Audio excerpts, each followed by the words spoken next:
Good evening, everyone, and welcome to our regular council meeting of February 11th, 2025. I now call the meeting to order at 5:32, and I would like to ask the clerk for the roll call, please. Mayor Sydney? Present. Revimo? Present. Councillor Legree? Present. Councillor McWhorter? Councillor McDonald? Present. Councillor Cebulski? Present. Councillor Anderdick? Present. Mayor Sydney, we have quorum. Thank you. As we gather, we would like to acknowledge on behalf of Council and our community that we are meeting on the traditional territory of the Algonquin people. We would like to thank the Algonquin people and express our respect and support for their rich history, and we are extremely grateful for their many and continued displays of friendship. We also thank all of the generations of people who have taken care of this land for thousands of years. Can I please have you stand for O Canada?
Any declarations of interest?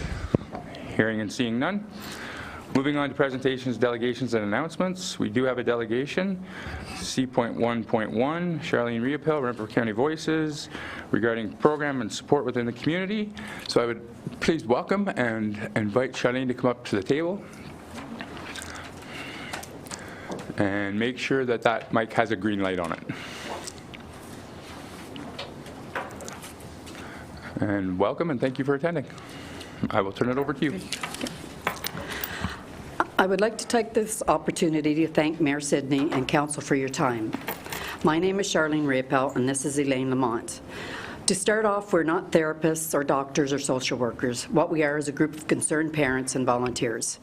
We are a registered not-for-profit, Renfrew County Voices. We are a group of volunteers, and our mission is to make a difference in the lives of the disabled, to be the voice for those who cannot speak for themselves. We started our group about 10 years ago, just a few mothers who were tired of fighting the system, fighting to get answers, fighting to get information that's not easy to find, and sometimes just a shoulder for us to cry on. As we grew, we decided we wanted to have some activities for our special friends that didn't cost them anything, as most are on a very tight budget. So we started doing some fundraising and had some special events, dances, barbecues, movie nights, scavenger hunts, and high tea. All were extremely well attended and free to them all. Fast forward to a few more years, and we started a day program, one morning a week, where they do crafts, bingo, music. We have guest speakers who address important topics for them, such as the police and firefighters. We then supply them with a wonderful lunch. To some, it's the only nutritious meal they may get all week. Our dream is to expand this program, but as so many other groups, we need volunteers. We want people to know that this does involve hundreds of hours, just an hour here or there. Anything that they can manage would be wonderful. And the best part is you would get to meet some pretty amazing people, some of who are here with us tonight. So if you have any extra time, you can contact me. We would love to have you. We have also participated in the annual Santa Claus Parade with our stationary float on Railway Avenue, which seems to be a big hit with the crowd. Our Polar Express train was featured on your parade flyer this year, and it made all our hard work worthwhile. 2 years ago, we wanted to do something really special for our friends, as most would never go to the prom or get married, so we decided to have a formal gala, and A Night in Hollywood was born. It came with all the glitz and glam of old Hollywood, from the Hollywood sign to movie cameras, paparazzi, to the Golden Star Walk of Fame. Fame. It was a sit-down catered meal, and we had a surprise in store. After dinner, we were joined by Gleeceptional, a wonderful glee club out of Ottawa, consisting of all special friends with different disabilities, and we had a flash mob. They all stood up one at a time and started singing Don't Stop Believing. And believe me, there wasn't a dry eye in the house. There were so many good tears that night, just to see the joy in their eyes. They were all the stars. We were honored to have Mayor Sidney and Councillor MacDonald attend, and I'm sure they can tell you what a wonderful night it was. To quote one of our guests who attended, "If I didn't know I was at a gala for people with special needs, I would never known I was at a gala for people with special needs. It was a night they would all remember." Dylan Dyson from CTV covered the gala from the time some of them got dressed to following the limo up to the event. We were covered from Yellowknife and across Canada. We had many calls from people across Canada who saw the story and wanted to know about our group. It was a great feel-good story, a break from all the craziness in the world, and such a wonderful story that highlighted our town and its residents. We wanted to shed a different light in our friends. We wanted people to see them in a positive way, show our community what wonderful, beautiful, special people they really are. Our community embraced us, and with their help, we supplied to all who needed gowns and suits. Some of our local hairdressers and estheticians did their hair and nails, again, all donating their services. We wanted it to be a day they would never forget. We live in such a special town, and our business people and residents have never let us down. So we decided to have a gala every 2 years. Our gala this year is an evening in Paris, which I believe you have pamphlets for. It will be April 26, 2025, which is proving to be over the top again, with photo ops at the Eiffel Tower and so much more. It will be a night to remember with our special friends as a guest of honor. Our tickets are on sale now, and if anyone needs more information, they can contact me at the number in the flyers that will be around town. This year, why I'm here, is because we would love to see Town Council there to show their support to some of the most wonderful, unique residents we have the privilege to call our friends. Thank you. Thank you very much. I'm just going to jump in because you said my name. So that event was absolutely spectacular. And my wife and I, we talked about it for days after. It was just, it was absolutely wonderful. More than that, though, I just want to commend you and your team for taking the lead on this after the government did what they did. And, you know, I remember being at Low Square, and, you know, Revima was with me, and, you know, we supported you and your group and all that stuff. And I think from where, I believe I sat in your house and you talked about starting this, and to see where you're at now, this is fantastic, and I just want to thank you for the community and what you're doing for our community. Everybody should be equal and have the experiences that everybody else has, so thank you for that. Does council have any clarifying questions they would like to ask? Hearing and seeing. Come on, you've got to have some questions. So in terms of receiving donations, or if somebody wants to donate money, is there a mechanism for that? And do you have one of those tax numbers, or do you have an association with someone who can issue receipts for income tax? No, because we're a not-for-profit. Right. Okay. We don't have tax receipts. What a lot of people were doing at the last gala, if somebody wanted to donate, what they were doing was buying tickets. So every one of these guys get in free. Back here. And it's a sit-down catered meal, and they get in free. So what we do is a lot of people will buy a couple tickets, and then they'll donate them back, even though all of our guys get in free regardless of whether there was enough donations or not. So that's one way that you can give. Those donations make the difference between whether in the end of the evening we're in the red or in the black. Yeah, because we virtually, when we start this, it was to be, we didn't want to spend any of the money that we've actually made fundraising for our day program. So we wanted this gala to be self-sufficient so that we don't have to spend the money that's used in our day program. Because like every week, there's what, about 20 of us now, I think, and we give them a full course meal every week, so it costs money. And to a lot of them, it is the only really good, nutritious meal they get all week, because a lot of these guys live on their own. They don't have, some of them do have parents that, you know, but so It takes a lot of money to run it, and what we're hoping for is that we will get more volunteers so we can get more people. Expand. There's Yeah. more we can do. We just don't have the people. We're kind of maxed. Oh, yes. Thank you. We also, as Karen told me, we have a silent auction at the dinner, so we're always accepting donations for that. That makes a lot of our money for our day programs. The last auction, I think we brought in close to $3,000. I think that so that keeps our day program going all week. Everybody's been amazing. The people in town, we never get turned away. But as I was saying, I would really love, why I'm here tonight is because I would really love to see the town. I would love to see town council. I would love to see us get a table, come out, see these guys, see, you won't go home dry-eyed because it's what they do is amazing, and they are the stars, and they have a blast. Councillor Andrew Dick? Thank you, Mayor Sidney, and through you. Ladies, thank you very much for coming. Absolutely great presentation. I don't think any council has any clarified questions because you kind of said it all, so I just want to thank you. Just to give you a heads up, I am away this weekend, but I'm going to see what I can do. Maybe I can sneak back. I'm only up in Petawawa for 3 days, so maybe I can sneak back because from what I heard last year was a pretty amazing event. It's individuals like you that make this community great. Keep pushing through, keep harassing us, keep coming to these and asking for us to show up because we're all super busy, but it's important that you ask. And then just keep on us, and hopefully I can make it there. If not, I'm sure we can figure something out. Thank you. Thank you. And we are, I want to stress that we are a team. We've got a good core. There's 6 or 7 of us who are here every week, every month. And we do have a good team, but stress again, we need volunteers. We need volunteers. You know, I know everybody's shouting for volunteers, but this is a good cause. You know, we want to get some more kids off the street. There's so many of them that have nothing to do. Once they're out of school, they're done. There's nothing for them to do. I would like to say, we're asking you to do something for us.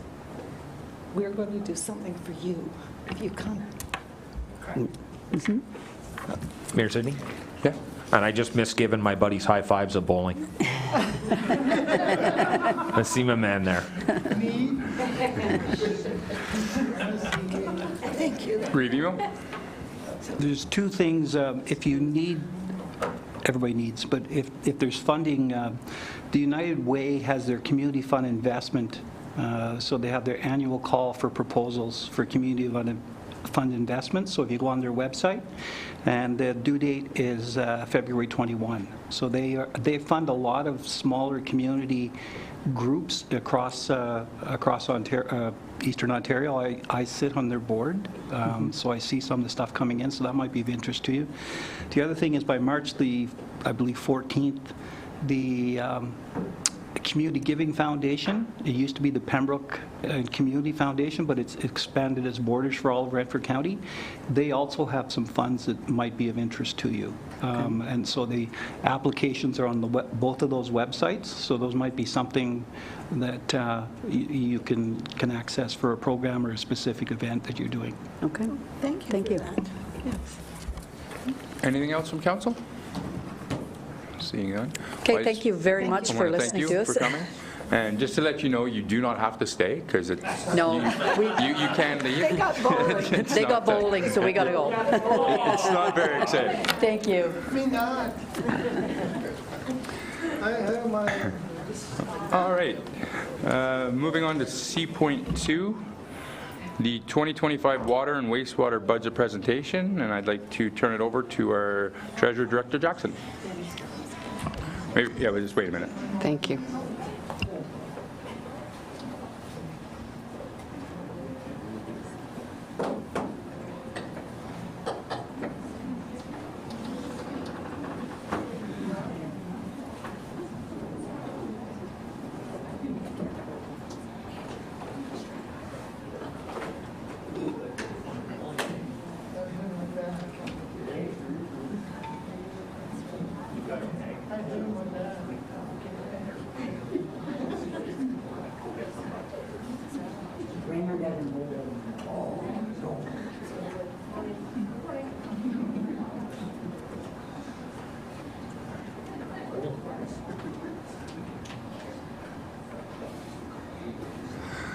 All right, I'll turn it over to our treasurer.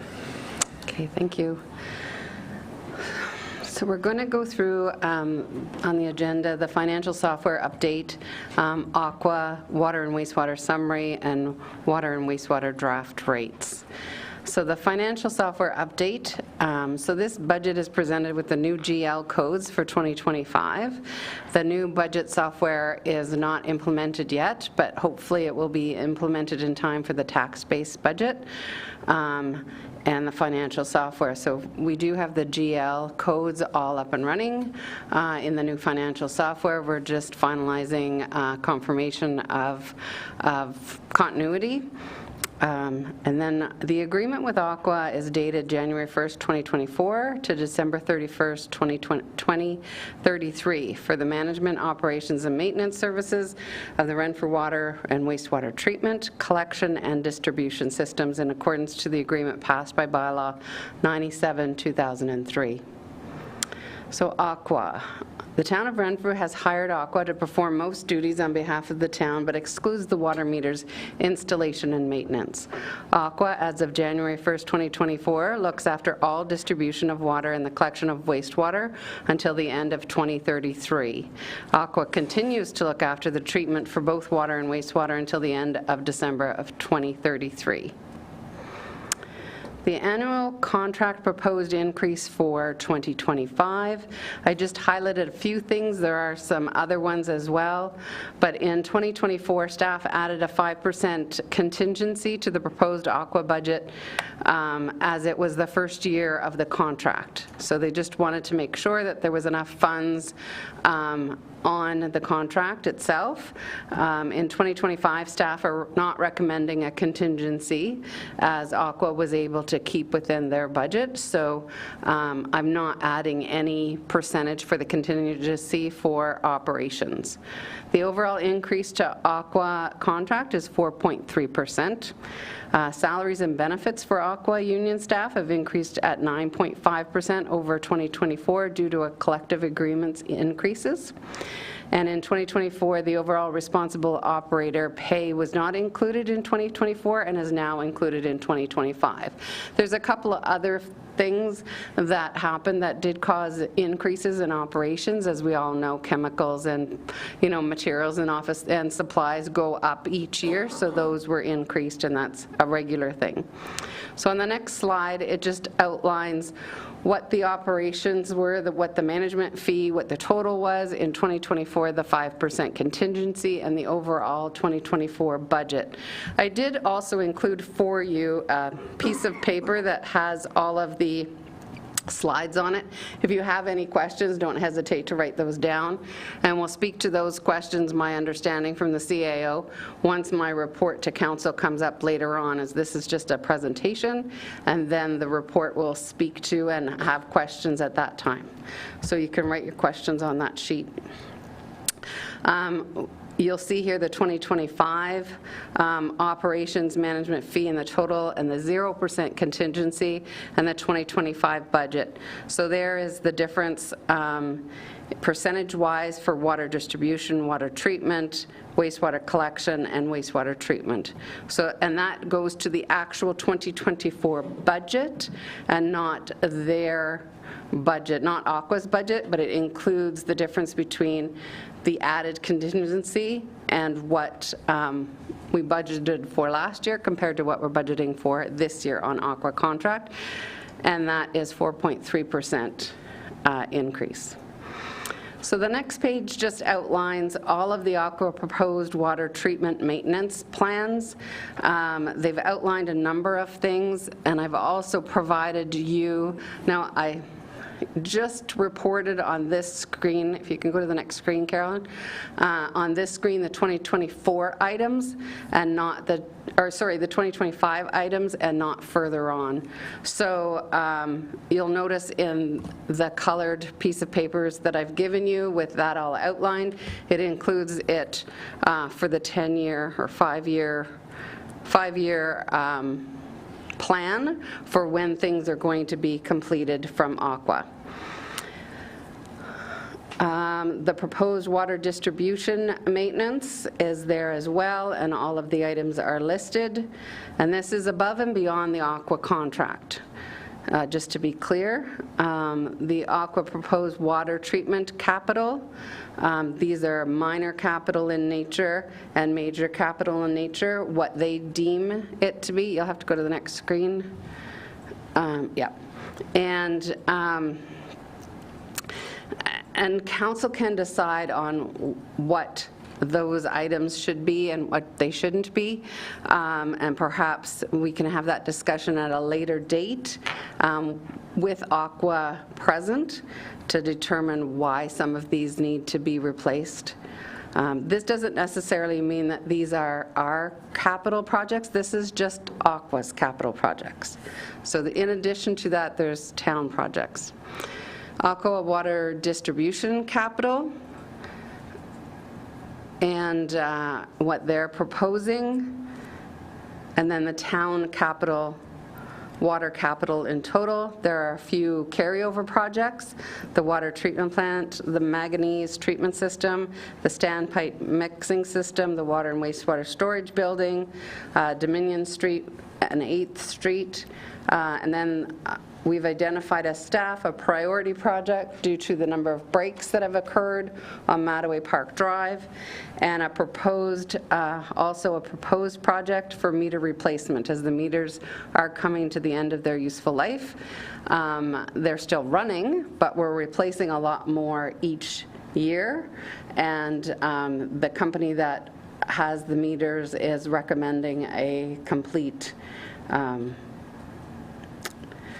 new replacement of the meters. Now, I think this is the first time, so I'm suggesting it to be completed over 2 years and the shared cost with wastewater. And the reason why I'm recommending that at this time is we bill our wastewater based on the consumption of the water that is used from the meter.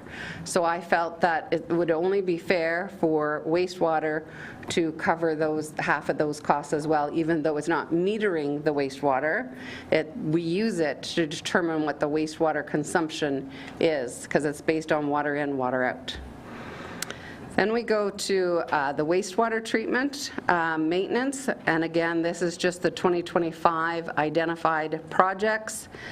And again, council can go through those at a later date, with Aqua being present to answer any questions, and these are all included in the overall budget, just so you know. Wastewater collection maintenance. So this is the pipes and the collection and generators and electrical and all that. And then we have the wastewater treatment capital for the minor and major capital projects, and then the collection capital, again, with just the collections being necessarily the pipes and the pumping stations and all of that.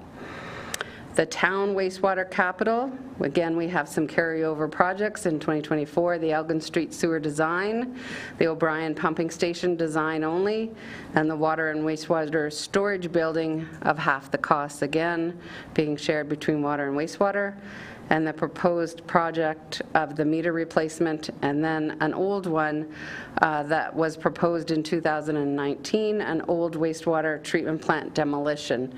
As we all know, that plant needs to be demolished at some point, and it was proposed in 2019. That was the amount of money that was proposed at that time, so obviously there is a huge difference in price since then, so we would have to go out and get some pricing on that to complete that project.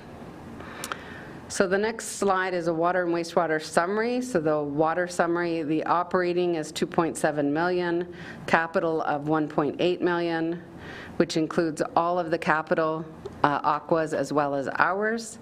The operating revenue is slated at 3.2 million, so there is a shortfall at this time of 1.3 million. So in the operating revenue, it does allow for the rates that were proposed during the rate study. So this would have to be funded for capital projects, either funded through debentures or funded through reserves. And again, wastewater summary, the operating at 2.4 million, the capital at almost 1.9, the revenue of operating almost 3 million, and then to be funded 1.3 million. So that, again, that has to be funded out of either reserves or debenture payments. So I put the 2024 budget for the reserves for water and sewer there.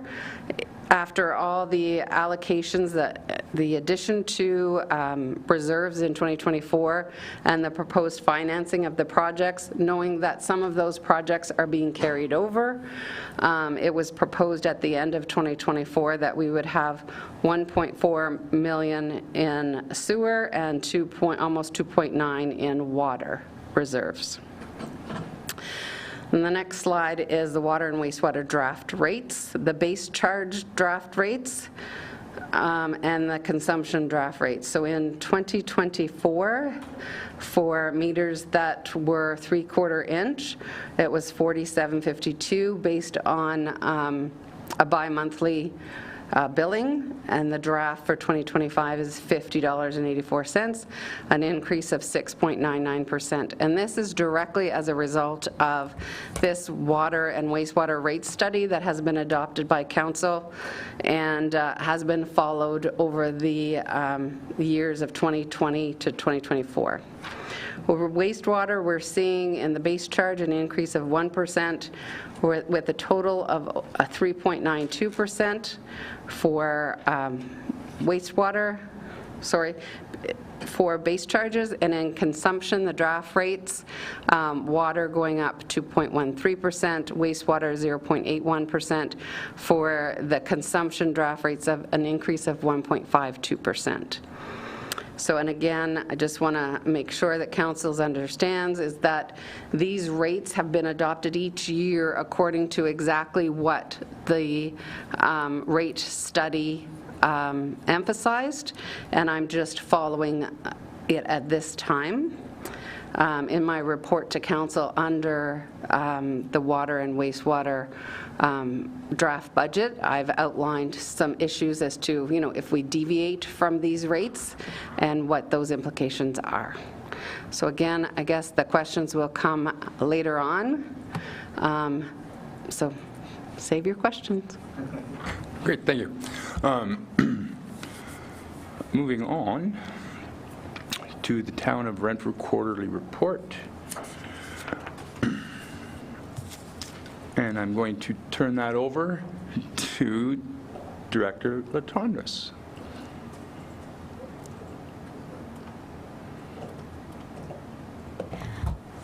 Thank you. Through you, Mayor. Just pulling it up, sorry.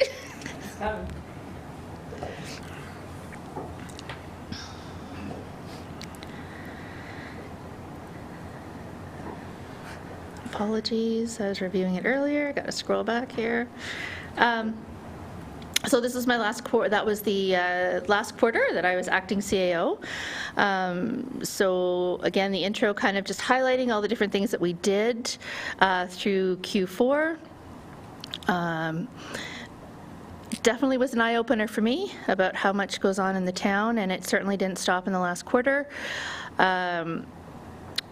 There were a lot of accomplishments right through with the Office of the CEO, Town Clerk, continuing to work on the new implementation of the records management system.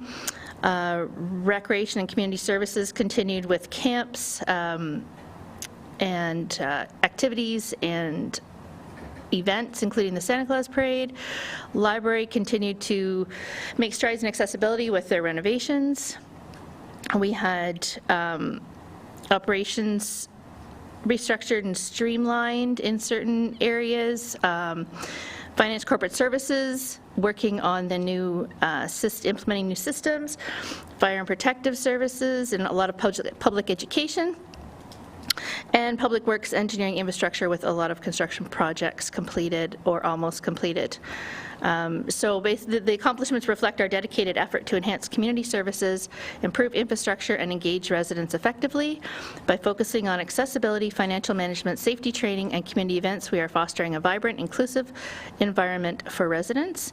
And I just want to say again that it was a real privilege to work with the entire team for those few months. Thank you.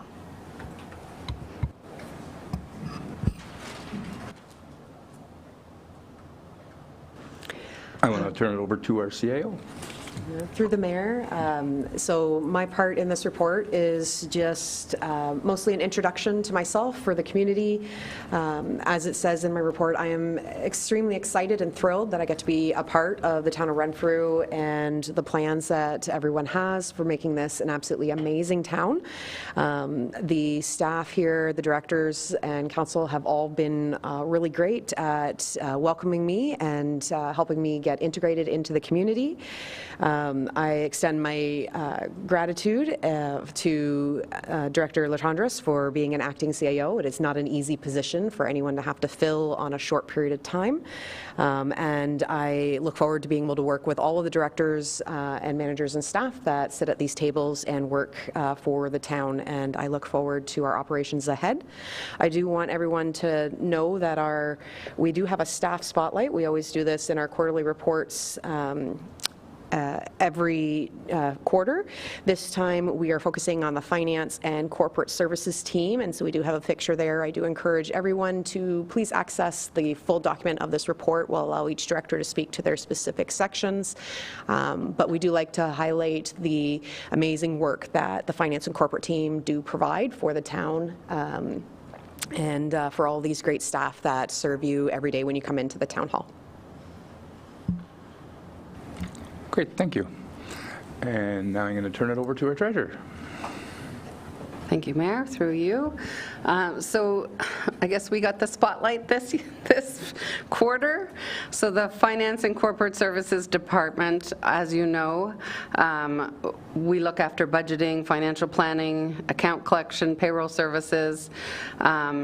We do have a brand new staff, so we were able to delay the picture until she started. And she is our new CSR. In addition to overseeing tax collection, water and sewer utilities, and invoicing for a wide range of services, including landfill, bylaw, recreation and fire agreements, and facility agreements, the department is also responsible for IT, insurance, lottery license, and more.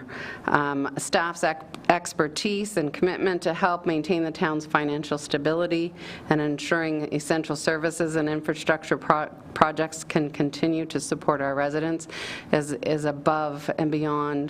I am so pleased with my staff, that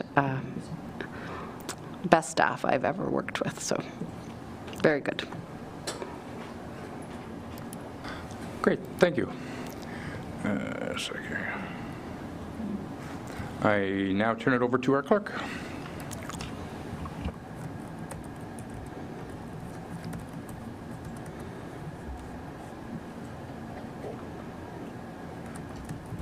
Okay, having done these through you, Chair.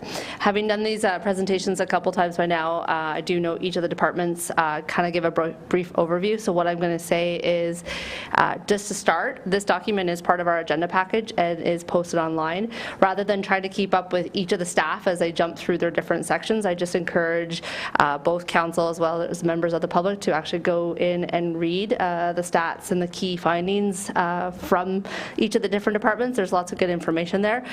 I can't keep up on the screen while I do it, so I'm just going to leave that up for now, and to focus kind of on the office of the CAO and town clerk. Again, just going to do a very kind of quick overview. It was an interesting quarter for our department. Our department was changed obviously a little bit with having an acting CAO there, and a very quiet upstairs in aspect of just people in general, but we certainly managed to get a lot of things accomplished. accomplished. We continue to work through our records management and our accessibility, both bringing forward our accessibility multi-year plan as well as doing an internal audit. Lots of policy updates, which Council is aware of because you've all had an opportunity to kind of review those.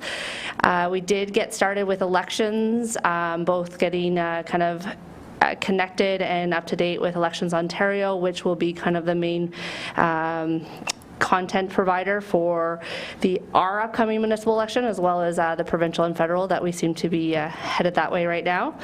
I had the opportunity to present at the Municipal Exchange Forum, kind of on the re-governance of our business improvement area.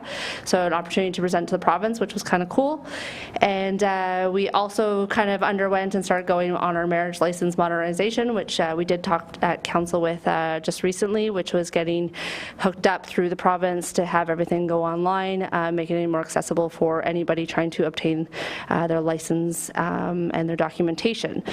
And then again, lots of good work with our community engagement, getting involved with the BIA and the chambers, attending events, and getting the promotion out there. And really, like I said, our key stats are on the document, so I won't go through all the details, but just know that we were nice and busy, and we got a lot of things accomplished, but we're really looking forward to 2025, working with our new CAO and working through our corporate work plan. Great, thank you. And now I'm going to turn it back over to our treasurer for finance and corporate services. Great. I just wanted to point out a few things instead of going through the overview of department activities. Our tax receivables are down compared to the third quarter. The interim billing has been issued in February. Utilities receivable, $1.1 million. 75% of this balance is from the current year water billing. So our water billing for November, December is due February 18th, 2024. So you would notice that was a lot outstanding. Accounts receivable, there's $100,000 outstanding as of December 31st, 2024. Development charges, we received about $44,000. Accounts payable, I just wanted to draw your attention. We processed 6,661 invoices with a dollar value of $46,707,267.78. Just to show you the amount of invoices that are put through and checks made and EFTs made. So I've given you the breakdown on how those 6,661 invoices are processed by quarter. The biggest jump, of course, was the EFTs because of the Canada Post strike. A lot of people, gave us their banking information so we could do a direct deposit for them, and the checks certainly went down as we saw, so they will continue to be slower than the EFTs because most companies, once they get on the EFT transfer direct into their bank account, they remain on those. Look ahead, the 2025 budget schedule. As soon as the budget software is installed and ready to go, and I anticipate that in the next couple weeks, that we'll be able to start. I need to train staff so that they understand the difference between the old accounts and the new accounts. The new financial software implementation is underway. It's not just general ledger, it's accounts payable, accounts receivable, property taxes, utility billing, payroll, and a lot of others. The management software has been, it's all updated, it's online. We utilized it last year for our financial information and our audit. There is still a lot of updating that will need to be completed. We have scheduled the auditors to complete the procedural audit, which they've done in early January, and the final audit and statements being completed in Q1 and early Q2 for 2025, and hopefully financial statements implemented by the beginning or end of June. working group and team updates. The user fees were updated and will continue to be updated each year. The asset management working group, we've met, and a number of key tasks have changes, will be completed over the winter and all year long. There's a lot to be updated. And that's all for finance. Thank you. Great, thank you. And now I will turn it over to Director Latondras for Community and Recreation Services. Thank you, through you, Mayor. Back in my favorite departments. So lots going on, as usual, with Community and Recreation Services. Community Services, PA Day camps continue to be well attended with waiting lists. The winter guides, the programs continue. We have our first camp mural, so when you go into the MyFM now by the CSR office corridor, there's a little mural there with handprints from all the first campers that were in the new expansion. Partnered with the BIA for Light Up the Square. Santa Claus Parade, we had lots of good feedback. There was 46 floats this year. And again, shout out to the Public Works for decorating our float and doing a fantastic job. We are also with the host for Taste of the Valley, Holiday Taste of the Valley, very well attended, so we're hoping to be able to do that again. And New Year's Eve was crazy and very popular, and a huge thank you to the councillors who came out to help serve pizza and look after all the people that were there that day. Parks and Rec. There is a list of all the different tournaments and meets that we helped with, helped facilitate, kept the staff hopping. We also did a joint emergency exercise with Amast and Bromley. The museum, so the museum is closed for the season, but our curator has been busy working on displays, working on artifacts, and working on a lot of the records management in this building, as well as other areas like the rec center that kind of has boxes of stuff. So that's been keeping him busy during the winter. The fencing was installed, seems like forever ago, but it was installed and completed down at O'Brien and Forgy Parks. And then I would say for upcoming, we are slowly working on all of our work plans for 2025. Continue to meet to launch, and we want to be able to launch parts of the Arts, Culture, Heritage Master Plans, Rec Master Plans, as well as the CS Murray. And event planning is ongoing, as well as partnerships. And completing a lot of policies, procedures that need to be kind of ironed out for recreation. And I think that's everything for me. Thank you. Great, thank you. Moving on to that. Do library? Sorry, through here, I forgot the library. So the library, also doing great stuff. It's just they work like a well-oiled machine over there. So we were able to finish our doors. All of our entrances are now complete and accessible thanks to a Trillium grant, which we're super excited about. We had an art show and a visit from author Ian Hamilton for Ontario Public Library Week, which was great to be able to host him. We also participated with Light Up the Square with the BIA. We did have our children's librarian retire after 35 years of service, so we do have some changes in staffing and have hired a new teen adult programmer for the library now, so we're excited to see what new ideas she's going to bring. We also continue to offer a range of programs for all ages.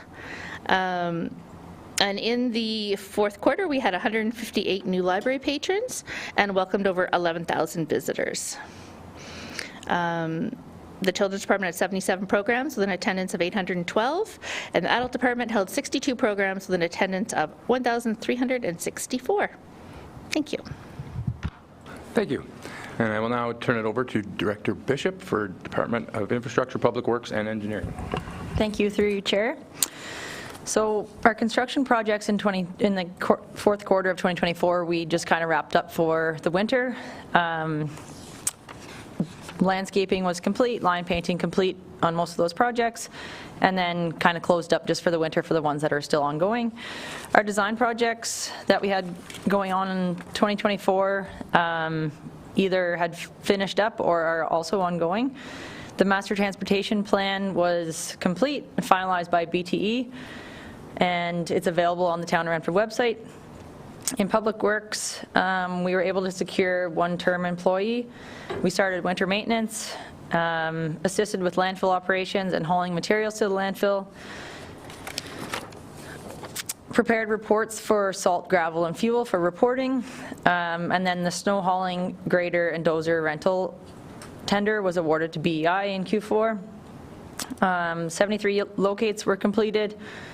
A total of 150 Access 11 resident concern cases were resolved up to the end of Q4. As Director Latondras mentioned, our Public Works staff worked very hard on the float and decorating the trucks for the Santa Claus Parade, and participated in that as well, so that was really nice to see. We participated in a minimum maintenance standards training session. Greenwood Paving completed pavement patch list. And just in Q4, there were 19 days spent on winter road maintenance and sidewalk winter control. A few more probably in Q1 of 2025. Moving forward, we're looking at the implementation of ACE control units in the vehicles. They're currently installed, but not, the software is not in operation yet. Continued evaluation of roads to prioritize necessary repairs or upgrades, prep for upcoming capital projects, and more training and development for staff. Great, thank you. And I will now turn it over to Director Withers for Development and Environment. Thank you, and through you, Mayor Sidney. So the last quarter of last year in the planning section, we had a few new Planning Act applications and several ongoing, several complex zoning compliance requests come in. We had an anomalous number of those in 2024.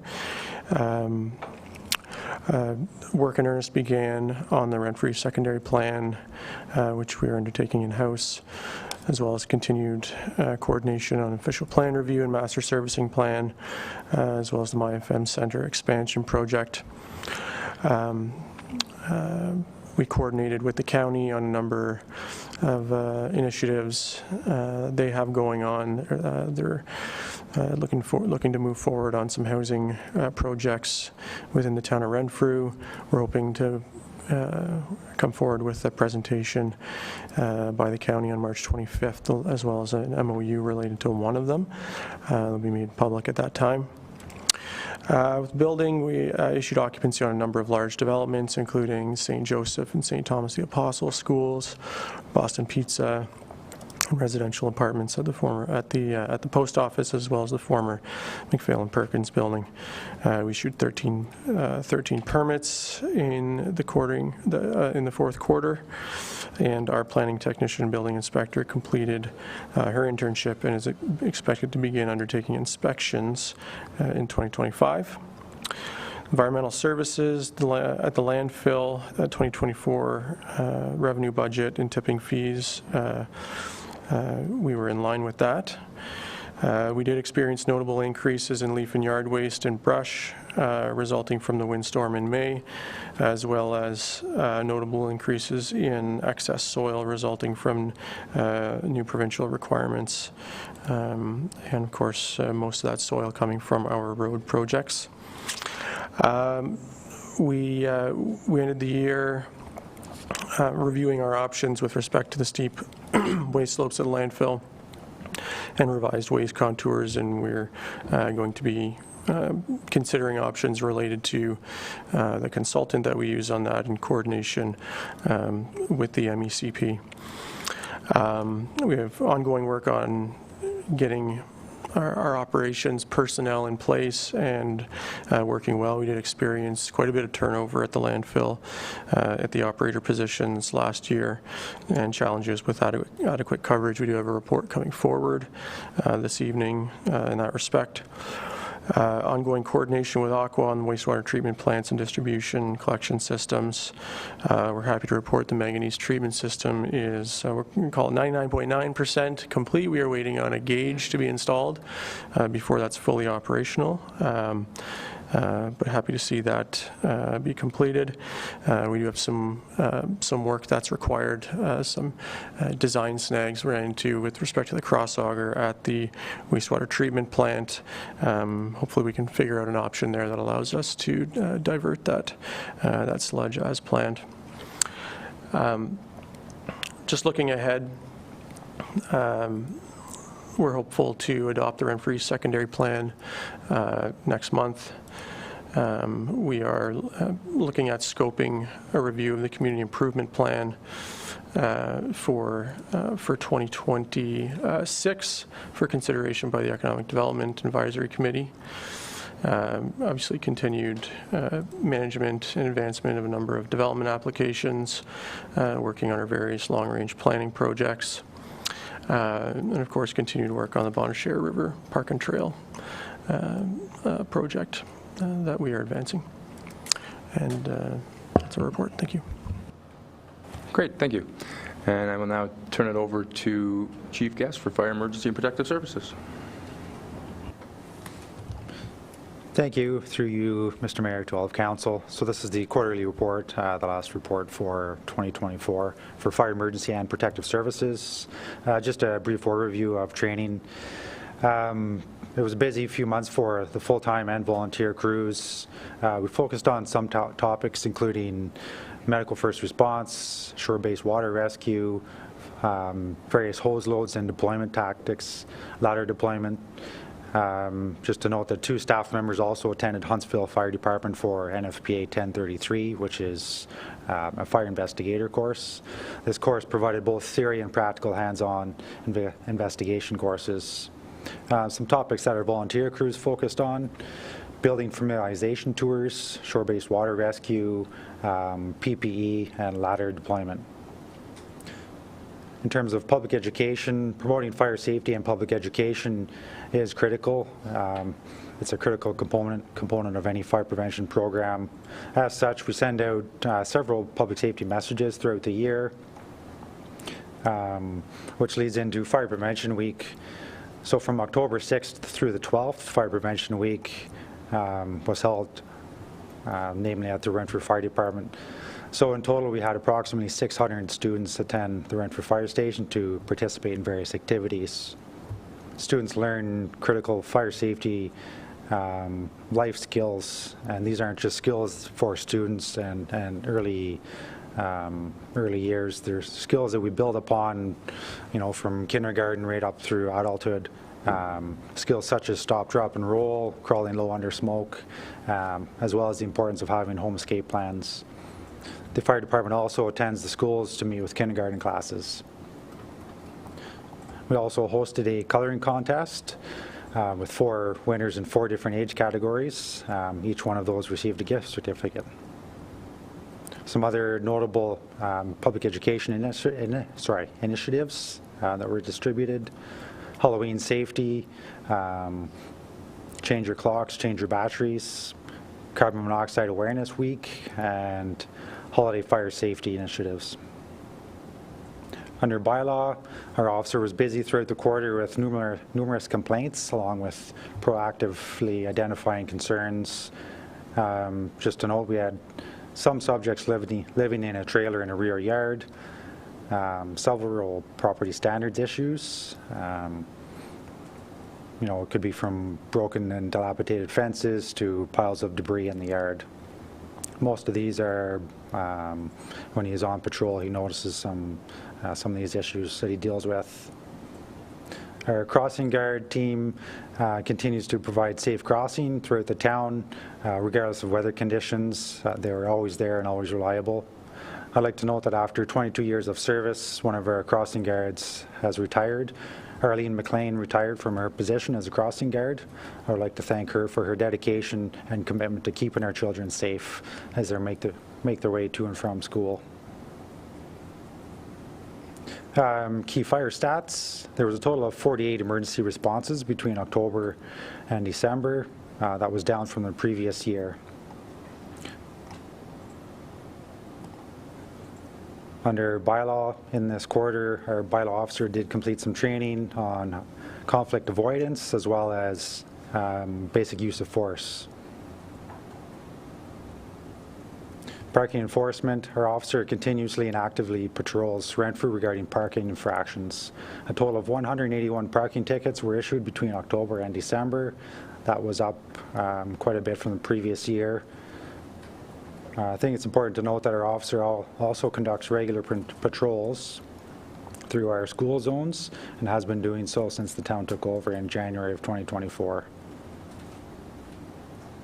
Under emergency management, so as council is aware, it is a requirement under the Emergency Management and Civil Protection Act that each municipality conduct an annual exercise. And the aim or the goal of this exercise is to ensure and to improve awareness and familiarity with amongst our municipal officials and the emergency plan. So we conducted a emergency exercise on October 29th. This was a joint exercise with the Township of Fadmast and Bromley. Given their close proximity, we felt it was critical. So the topic that we picked was wildfire, and this fire had commenced in the Township of Fadmast and Bromley and was quickly spreading towards the town of Renfrew. So it was a great opportunity to collaborate with a neighboring municipality. Thank you. Thank you very much. Any questions from council on this?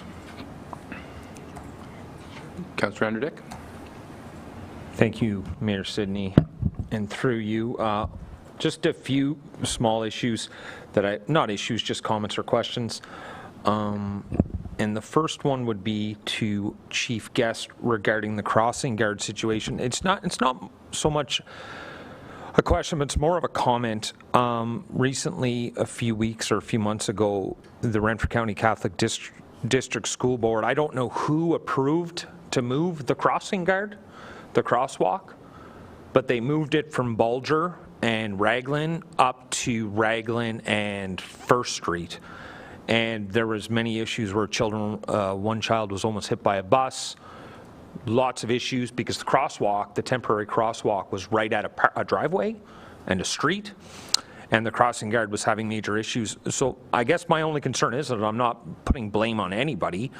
I'm just saying I think because it's going to come sooner than later because they're going to demolish St. Thomas. And what the school board's going to want to do is they're going to want to shut that crossing guard down, where in my opinion it shouldn't be the town's responsibility to, you know, it's their responsibility, it's their solution that they need to come up with. We can provide them a safe crosswalk, and the safe crosswalk, in my opinion, but our chief might have different views, is at Bulger and Raglan Street. So not an issue right now, but I think it's going to be an issue. So I just wanted to make that comment, back of the brain for the town staff. The next one is, if I may, Mr. Mayor, is the animal control. It was noticed that there was 2 dogs taken to the animal control. I'm just wondering what the town of Renfrew's policy is. Once the two animals are taken to the pound, do we contact the OSPCA out of Pembroke, or do we handle the dogs in a certain way? And that is a question through you, Mr. Mayor. Turn it over to the chief. Thank you. Through you, Mayor, to council. So it's really situational based. It's dependent on whether in fact these dogs do fit under that profile. So if they do fall under the pit bull, under DOLA, they are not allowed to be in the town, not in the town of Renfrew, but also not in the province of Ontario. So in that aspect, we have a few options. We can try and rehome them to a welfare agency in other provinces, namely Quebec. Should that be unsuccessful, then the town looks at, worst case scenario would be euthanization of these animals. I should note that DOLA, or this provincial legislation, has been in effect since 2005, I believe. Okay, thank you very much. And if I may continue, Mr. Mayor. So we are, this is simply yes or no question, and then we'll move on from it. So we're reviewing, we have a review planned for our animal control bylaw. Mr. Mayor? Turn it over to the chief. It's, sorry, through you, Mr. Mayor. So there is no review scheduled. We will review all of the policies. It's not the first one. The first one will be parking. Second one will be taxi, and then we'll gradually get to all of these. But at some point, yes, they will all be reviewed. Perfect, thank you. Okay, and then he just answered my next question about the taxi bylaw that we're going to be reviewing after parking, which is amazing. And then really quickly, I do apologize. No, I don't apologize because I want these. I said to myself I wasn't going to apologize tonight for anything. I do have some questions for communications up on page 9. Just let me scroll up there so I can get there, guys and gals.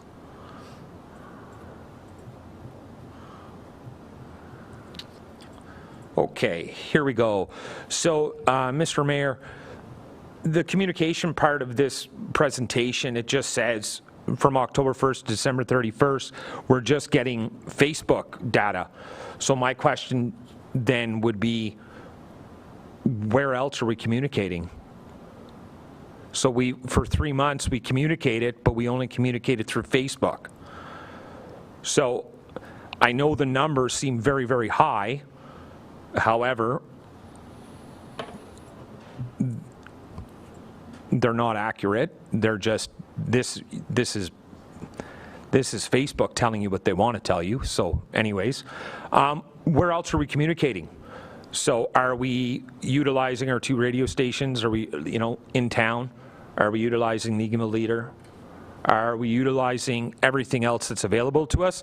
Or are we just communicating through Facebook? Because I know my parents don't have Facebook, so I just like to know how they get the communication from the town of Renfrew. Mr. Mayor. And I'll turn that over to their clerk, please.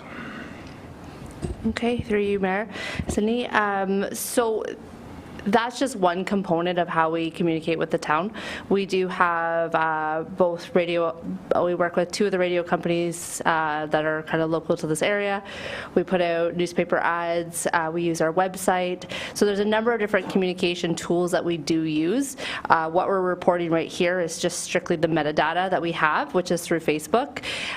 It's kind of one of the more easily obtainable data that we can pull from, but we also use our electronic newsletter, which is through Constant Contact. Again, we have both a LinkedIn profile for kind of more of our business things, but also using our, I believe it's our Instagram account. So there's a number of social media platforms we use in addition to other standard media, which is radio, newspaper, print, website, and those type of items. Does that answer your question? Mr. Mayor, through you, thank you for that answer. I just feel if this is what we're putting out to the public, we should put out all our communications. Again, you mentioned that you use Constant Contact, and Constant Contact has amazing data when you use their platform. So, we have 3 monthly newsletters, October, November, December. What was the open rate? What was the click rate? How many people is on our email list? Just more data for the public to see. Because in hindsight, like, we look at this, and if I'm just a taxpayer on the town of Renfrew and I go on the website or I tune into this, they look at this and they're like, that's all they're doing? Because let's be honest, most people aren't going to go and investigate and try and click through to see what else is out there. I just think it's important that if we're going to put something together on communication, we actually put the data and the digital aspect and everything that we're doing to communicate to the taxpayers. Because I know that's been a problem in the last 2.5 years that we've sat on council, that the public has said we never know what's happening. So let's just prove to them, hey, this is what we're doing, and then when they come to us and say, hey, we don't know what's happening, then we as council and you as staff, we can say, hey, this is what we're doing, bang, bang, bang, bang, bang. Conversation over. So anyways, thank you for this. This was a great report, and I appreciate everybody answering my questions. Thank you. Thank you. Any other questions from council? Hearing and seeing none. So thank you very much to the staff for putting this together. The information is quite remarkable, and we appreciate all the hard work that you and your teams do, so thank you. Moving on to announcements and community events, I just want to remind everybody that Fruit Fest is this coming weekend. Lots of great things happening Sunday and Monday. Hot dogs from 11:30 to 1 on Sunday. Come out and say hi. There's sleigh rides on Monday. There's all kinds of stuff, and it is on our website and information on social media as well. So I just hope everybody comes out and enjoys it. The staff work really hard for it, and it looks really, really good. Any other announcements from council? Councilor Leary. Through you, Mayor Sidney. Just two quick ones here. Just a reminder that the town has posted summer student jobs on the website and on social media, so if anybody knows a student that might be interested, they can check it out there. And then lastly, I would encourage residents of Renfrew to participate in the 2025 public budget survey that is posted on our website and social media. I think I can speak for all the council when I say we all want to hear your voice, so thank you. Thank you. Moving on to E. That Renfrew Town Council convene a committee of the whole to consider reports for recommendation to council. Mover, please. Councilor Gree, second by Councilor Andrew Dick. All in favor? We are now in committee of the whole. And I will move on to development and environment. E.1.1, landfill staffing and operations overview. What's happening?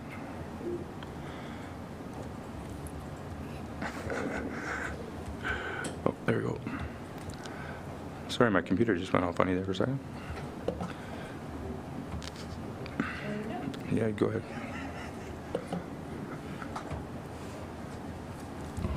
Go ahead.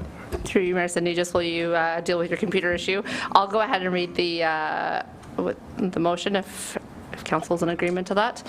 That committee of the whole received the landfill staffing and operation overview report as information. Can I have a mover? Are you happy with Revimo? Second. Seconder, Councilor Legree. And I will turn it over to Manager Springer. Thank you, and through you, Mayor.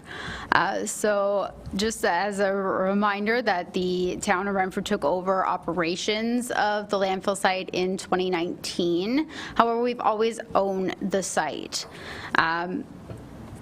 When CAO Rayburn came on, we took her out for a site tour, and this report is a bit of a follow-up to that site tour. As Director Withers had alluded to in the department report, we did see a much more higher increase of volume of traffic to the site. A lot of that was brush, but that's been a couple different years where we've had some significant storms that have resulted in a lot more traffic to the site.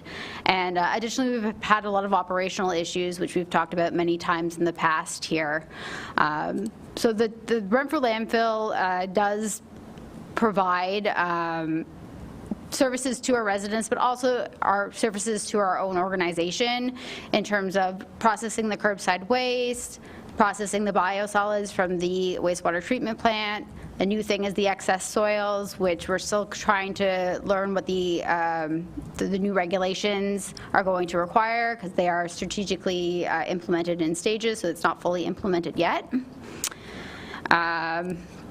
Typically, our tipping fees this year was $455,000, which was what we budgeted, so we were right on track with what we budgeted. And additionally, there's some cost recoveries that are factored in as well. So from taxation, there's $75,000 for curbside collection that goes into a cost recovery. And there's also, not in the report, but e-waste is also, we get a cost recovery on that. It's about $2,000 a year. And then our expenses, usually they range in the $650,000 to the $700,000 range. It can really depend on the year and what sort of medium size, they're not really capital items, but sort of bigger things, as well as what the compliance requirements are for that year in terms of what our environmental consultants need to do, because different years there's different things that need to be done. The landfill is staffed by 2 landfill operators, one that primarily focuses on the equipment operation and the other that is tasked with scale operation. Additionally, myself as the manager, I am the supervisor for the landfill staff, but because I actually work at a town hall, I can't fully be dedicated to supervision. I usually go visit a couple times a week. Given we have such a small staff team, we really struggle to cover vacation, sick time, breaks, lunches, and other types of leave. Really, if one person calls in sick, that's 50% of my staff that's gone. It is completely and utterly unsafe for one person to be working down there by themselves. We really heavily rely on other departments in order to cover our staffing situation. That includes the customer service team, the public works team, and the rec team. So all different types of departments help out at the landfill. Additionally, Public Works does help out with some specialized work, such as some hauling and things that need like the backhoe and that type of stuff. So even though we have all this support from other departments, on a day-to-day basis, given the fact that the site is so large, it is very difficult with 2 staff to maintain sort of safety, to still interact with customers at a high level. We have some poor waste sorting practices and diversion practices by our customers just because our bins are so far away from our scale house, and then our second staff member on the equipment is then so far away from the bins just because we are quite a large site. Additionally, with the landfill operator, the equipment operator, there's 2 pieces of equipment, so that it's quite inefficient to have to move between the 2 different pieces of equipment, and it also can pose a safety risk, sort of just the up and down, in and out sort of ergonomics, as well as just walking on garbage. And that also is then causing, some issues with compliance, getting the waste packed and covered at the end of the day, because the cover is, again, on the other side of the site and needs to be trucked over bucket by bucket. So that is also causing issues with doing the daily coverage. I have some stats in the report here that kind of show that we've gotten a lot more busy with the traffic. We only have data going back to 2019, and this data is excluding sort of the large soil amounts that we're getting, both from contaminated sites that are doing remediations as well as excess soils, because that is new. So just try to keep the data comparable from 2019. So just you can look at the numbers here. 37% increase in sort of those regular transactions since 2019, plus on top of that, the excess soils, which this past year were about 700 loads that came to the landfill.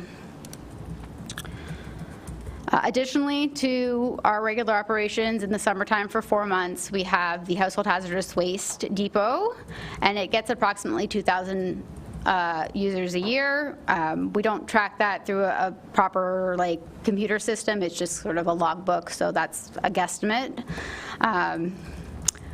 Although we do hire a summer term employee to attend the depot, there's a lot of effort that needs to go in, typically by myself, and then also from our equipment operators at the landfill, especially during the busy periods, sort of opening day, the last day, and days that we have shipping days where we're shipping out the waste.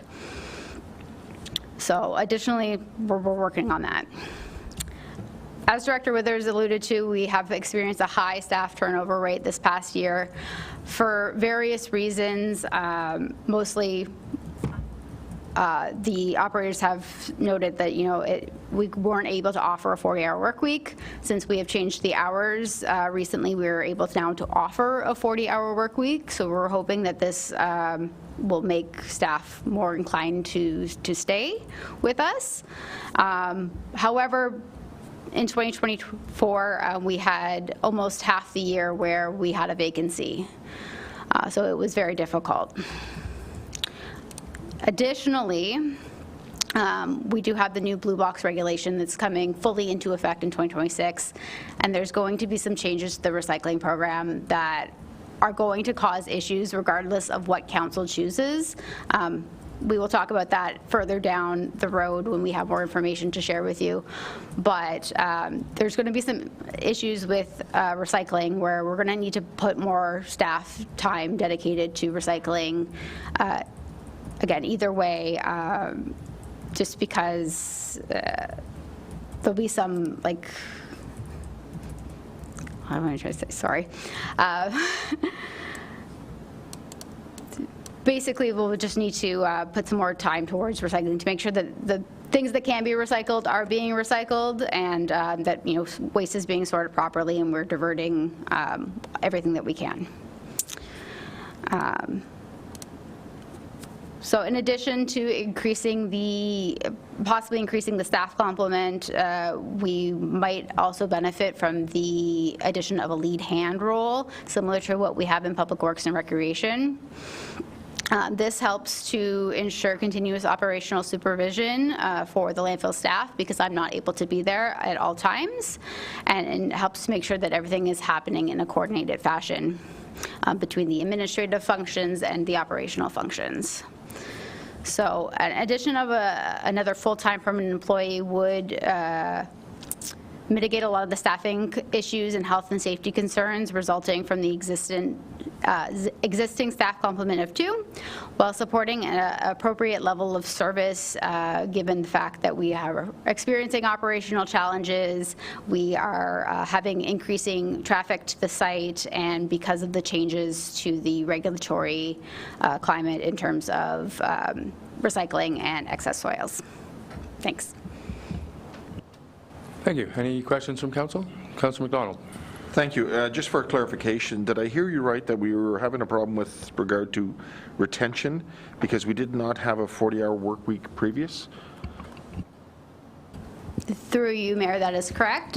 Previously, staff worked 34 hours a week from in the winter, basically September to the end of April, and 37 hours a week in the summer, which was May to August.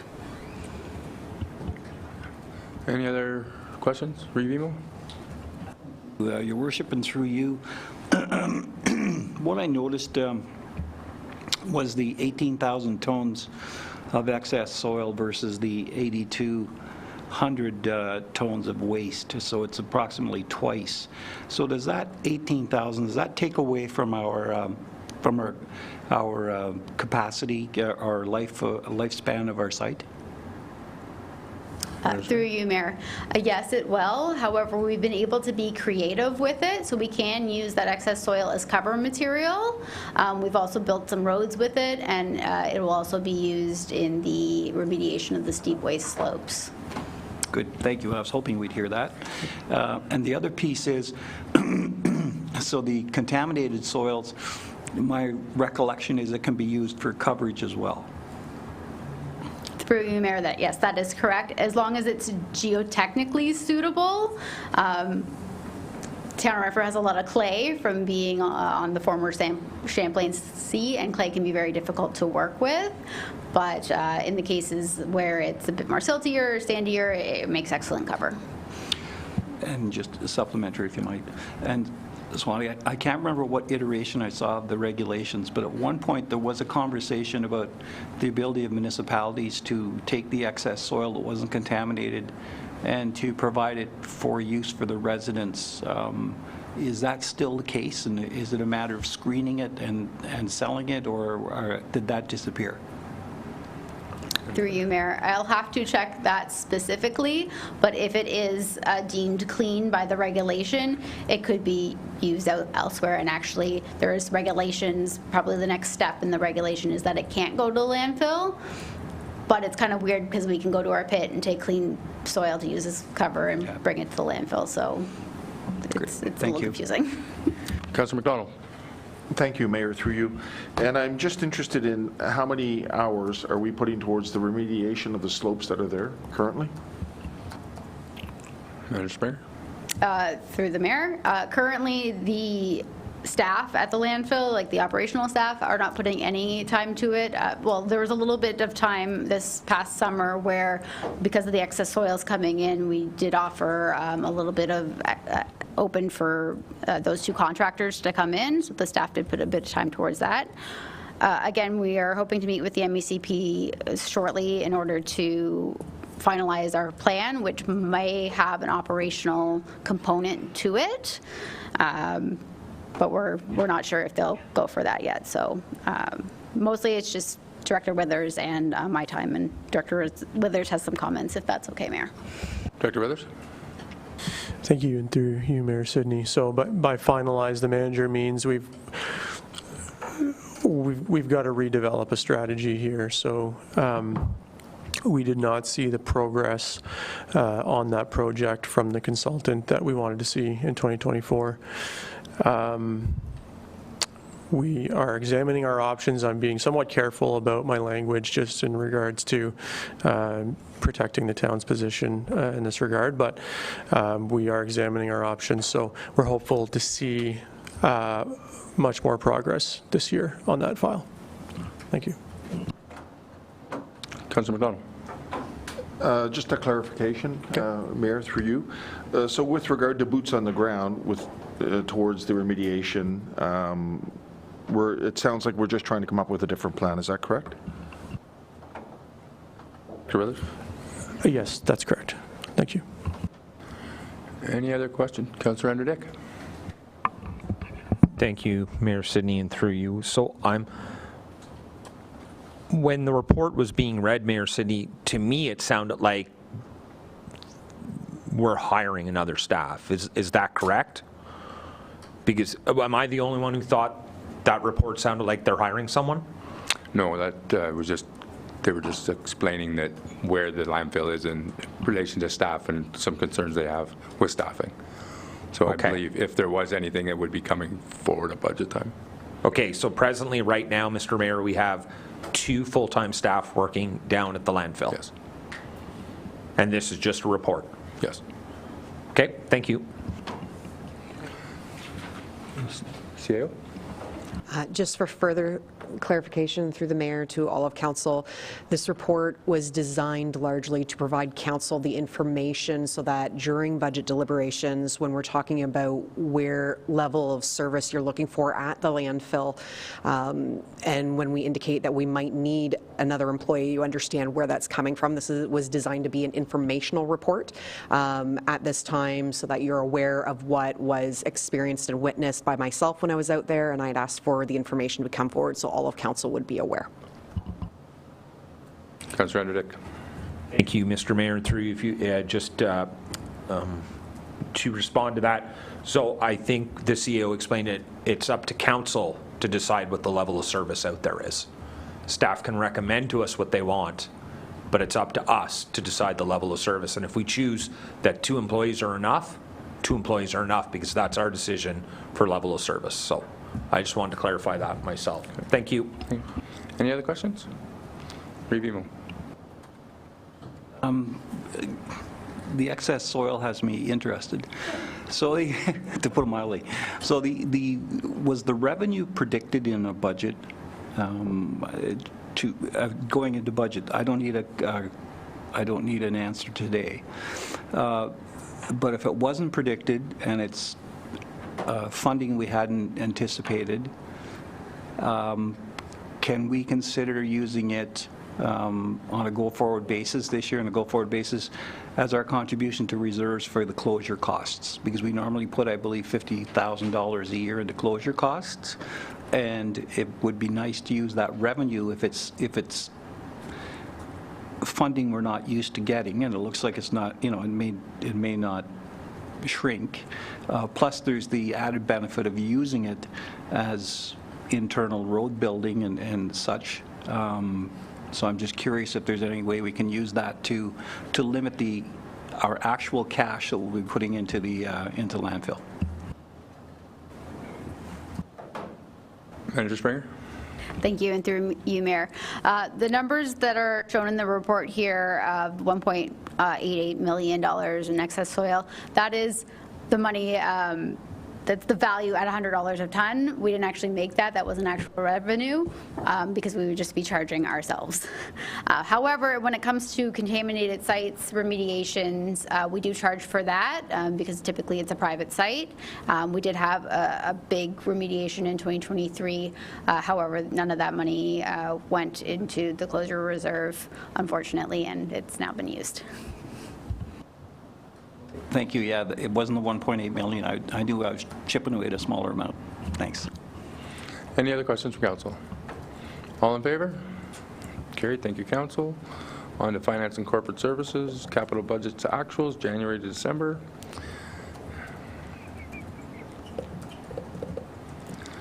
That the Committee of the Whole received the capital budget to actual January to December 2024 report as information. Mover, please. Councillor Legree, seconded by Councillor Sobolski. And I will now turn it over to our Treasurer. Thank you, through you, Mayor. So the capital budget to actual, this is now our, I don't know how many times, but we've done it at least 6 or 7 times to council on a monthly basis.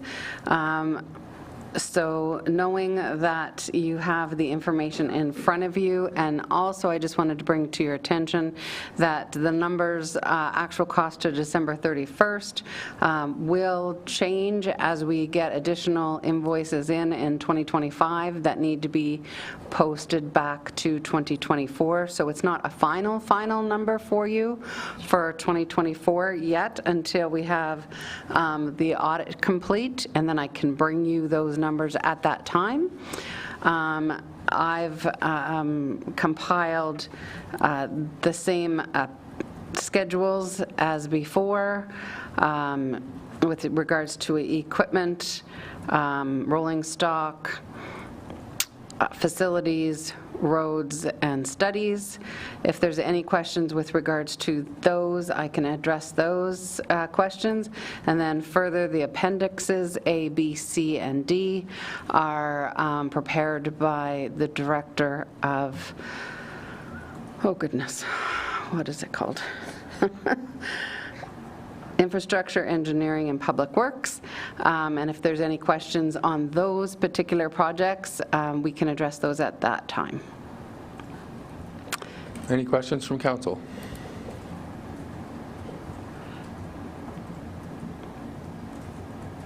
Hearing and seeing none. We're good? All in favor?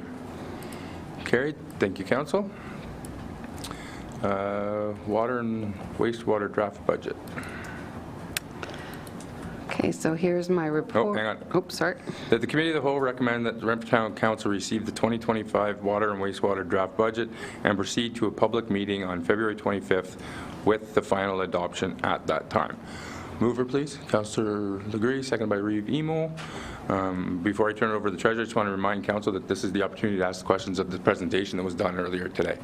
So now I will hand it over to the Treasurer. Thank you, Mayor, through you. I just wanted to bring to your attention the 8.5 by 14.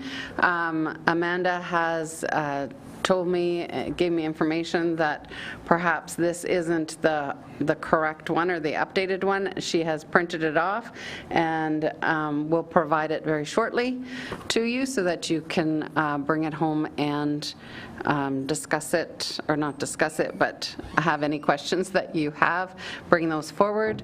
I just wanted to give you some background.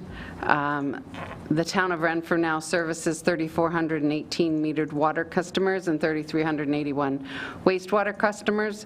The water source comes from the Bonnechere River with raw water treated and subsequently directed to 2 clean wells. The treated water is then pumped from the clean wells to the distribution system. The town's wastewater is treated and directed to 2 settling tanks. The treated wastewater is discharged to the Bonnechere River via the town storm sewers. And in 2024, Aqua took over both the water and wastewater collections and distribution systems from the town, and the town of Renfrew still owns these systems and are still responsible to the residents of the town. With regards to the relationship between the revenue from water-based charges and operating expenditures, that has been calculated in the water rates study, an increase over the forecasted period from a 32 to a 40% increase, and that was adopted by council and received by council back in 2021, which was, my understanding, it was not this council, but the previous council. But we have been following those rates suggested, and moving forward, that is what I'm recommending as well for 2025. The proposed rates, again, the increases overall, thank you, for the base charge monthly between both is a 3.92% increase. The consumption is 1.5%, 1.52% increase. So the options. So we can follow the water and wastewater rate study prepared March 3rd, 2021 by Watson and Associates, Economists Limited, and adopt the 2025 water and wastewater rates on February 25th, 2025. Option 2, do not increase the 2024 water and wastewater rates. And option number 3, adjust the 2024 water and wastewater rates by percentage increases identified by council. So those impacts with regards to option 1, the water and wastewater rate increases for the period 2020 to 2024 as outlined have been implemented in alignment with the proposed rates from the study. These proposed increases were presented and reviewed by the council during the meeting on March 9th, 2021 under the previous term of council. The rate adjustments reflect the financial requirements necessary to ensure the continued provision of sustainable water and wastewater services while addressing long-term infrastructure need. As per the study's recommendations, these increases are structured to maintain a balance between operational costs, system improvements, and affordability for customers.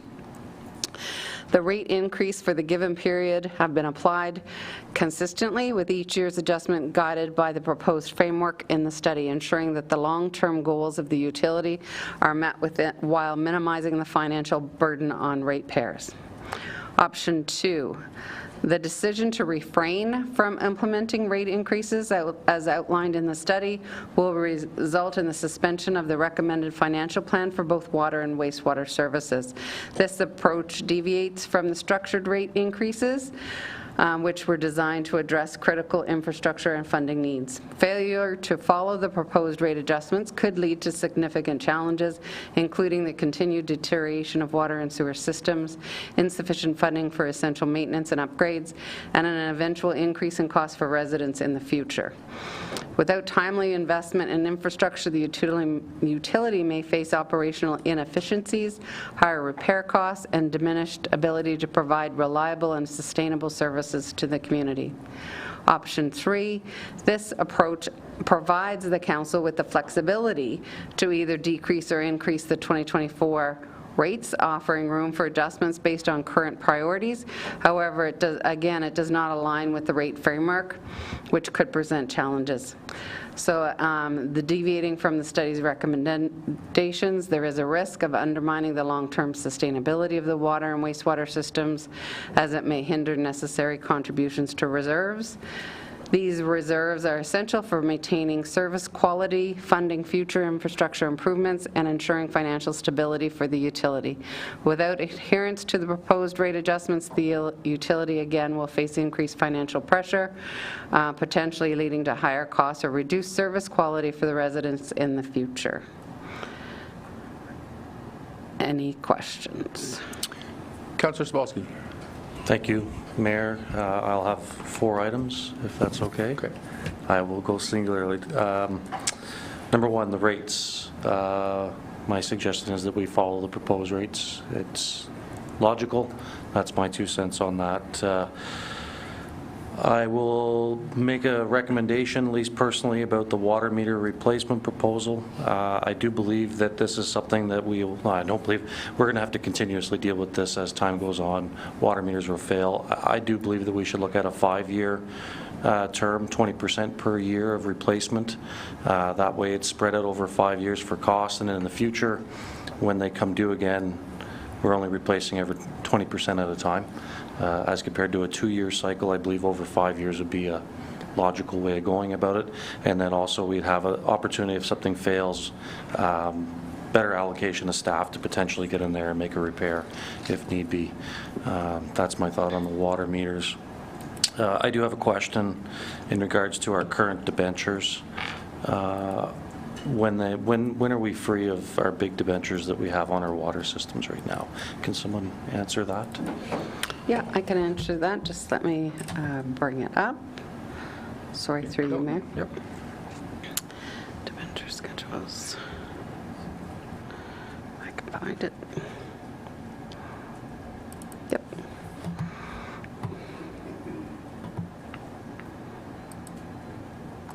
So the water treatment was issued in 2007. It matures in 2027, and it will give us a yearly payment of about $215,000. That will go off the books. The wastewater treatment plant was issued in 2011 with the maturity date of 2051, and that at this time it will decrease over time, but at this time it's a $571,000 hit to the budget. And then we also have, anytime there is water and sewer component to the any road projects, there is those ones as well.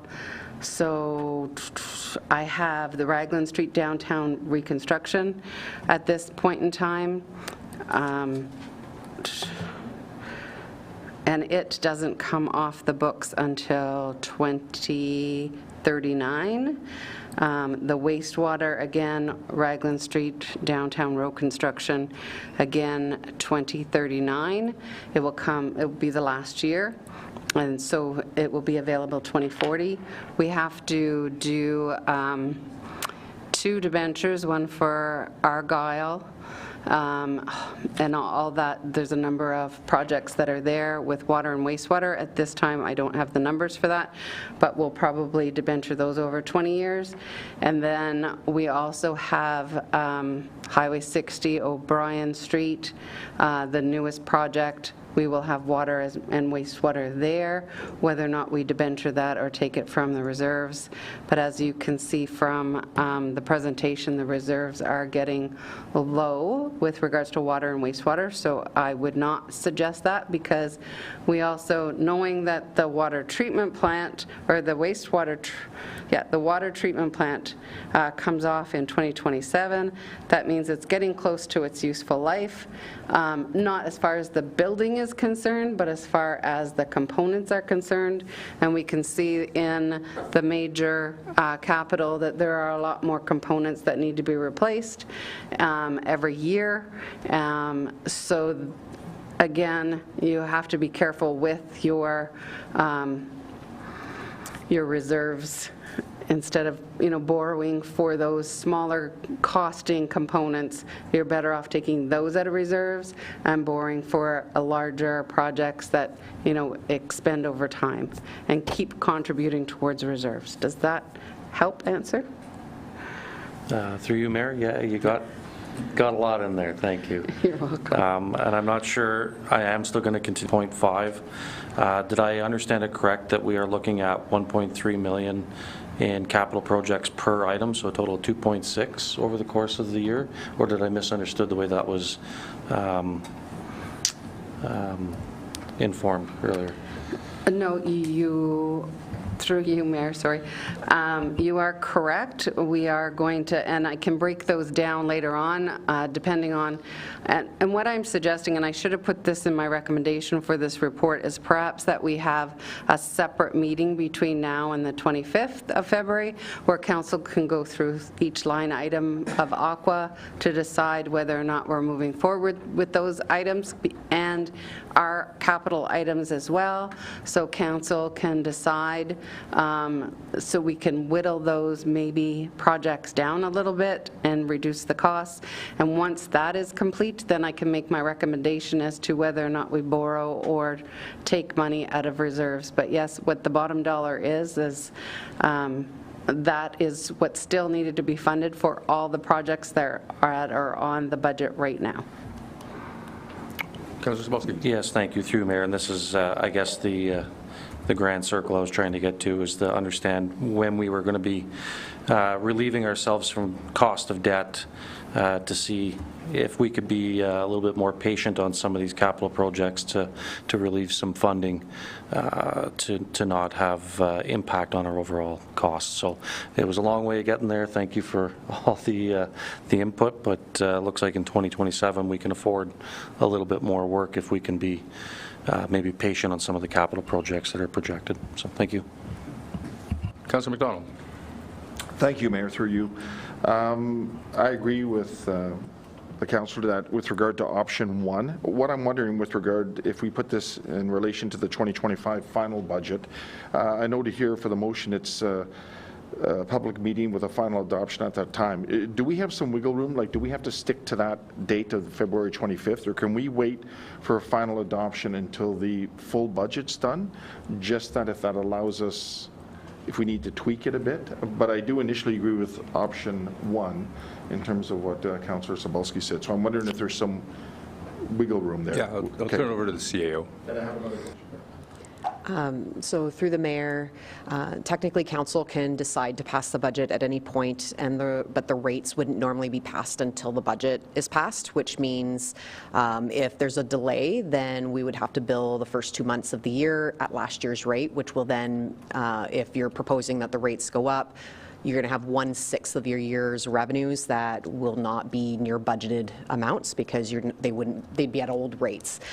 So that's the one thing that technically, yes, you can wait, but that would be the one impact to keep in mind that we wouldn't be able to account for very easily in that budget, and it would then further impact the revenues. Councillor McDonald? Yeah, and just to clarify, my concern is that depending on what the overall budget is, if we do need some room there. Second question, Mayor. Okay. Thank you. And this goes back to the previous slide. With regard to the old wastewater facility, $500,000 basically in 2019 to deal with that. What is our obligations environmentally, and what are our liability issues with regard to that? Like, where is that on our priority list? And a third part to that is, do we have reserves set aside for that, or has there been a financial plan with regard to that? So a bunch of different things, liability issues, our obligations, and do we have a financial plan with regard to that now? Turn it over to the Treasurer. Thank you. At this time, I have not come across any financial plan. There is no reserve to offset the cost of the demolition unless it's taken strictly out of the actual reserve that was, situated there for other items. There is a very high risk. There has been pedestrian traffic down and around, even though it's fenced, around the facility. As we know, we all come across homelessness. So there has been some down there. I can't say how many. I'm just aware of some issues down there, so there is a risk there. The building, of course, like the whole site, basically is contaminated because of what it was, so it needs to be addressed. And I would think that the cost is probably at least double, if not triple, from the 2019 estimate.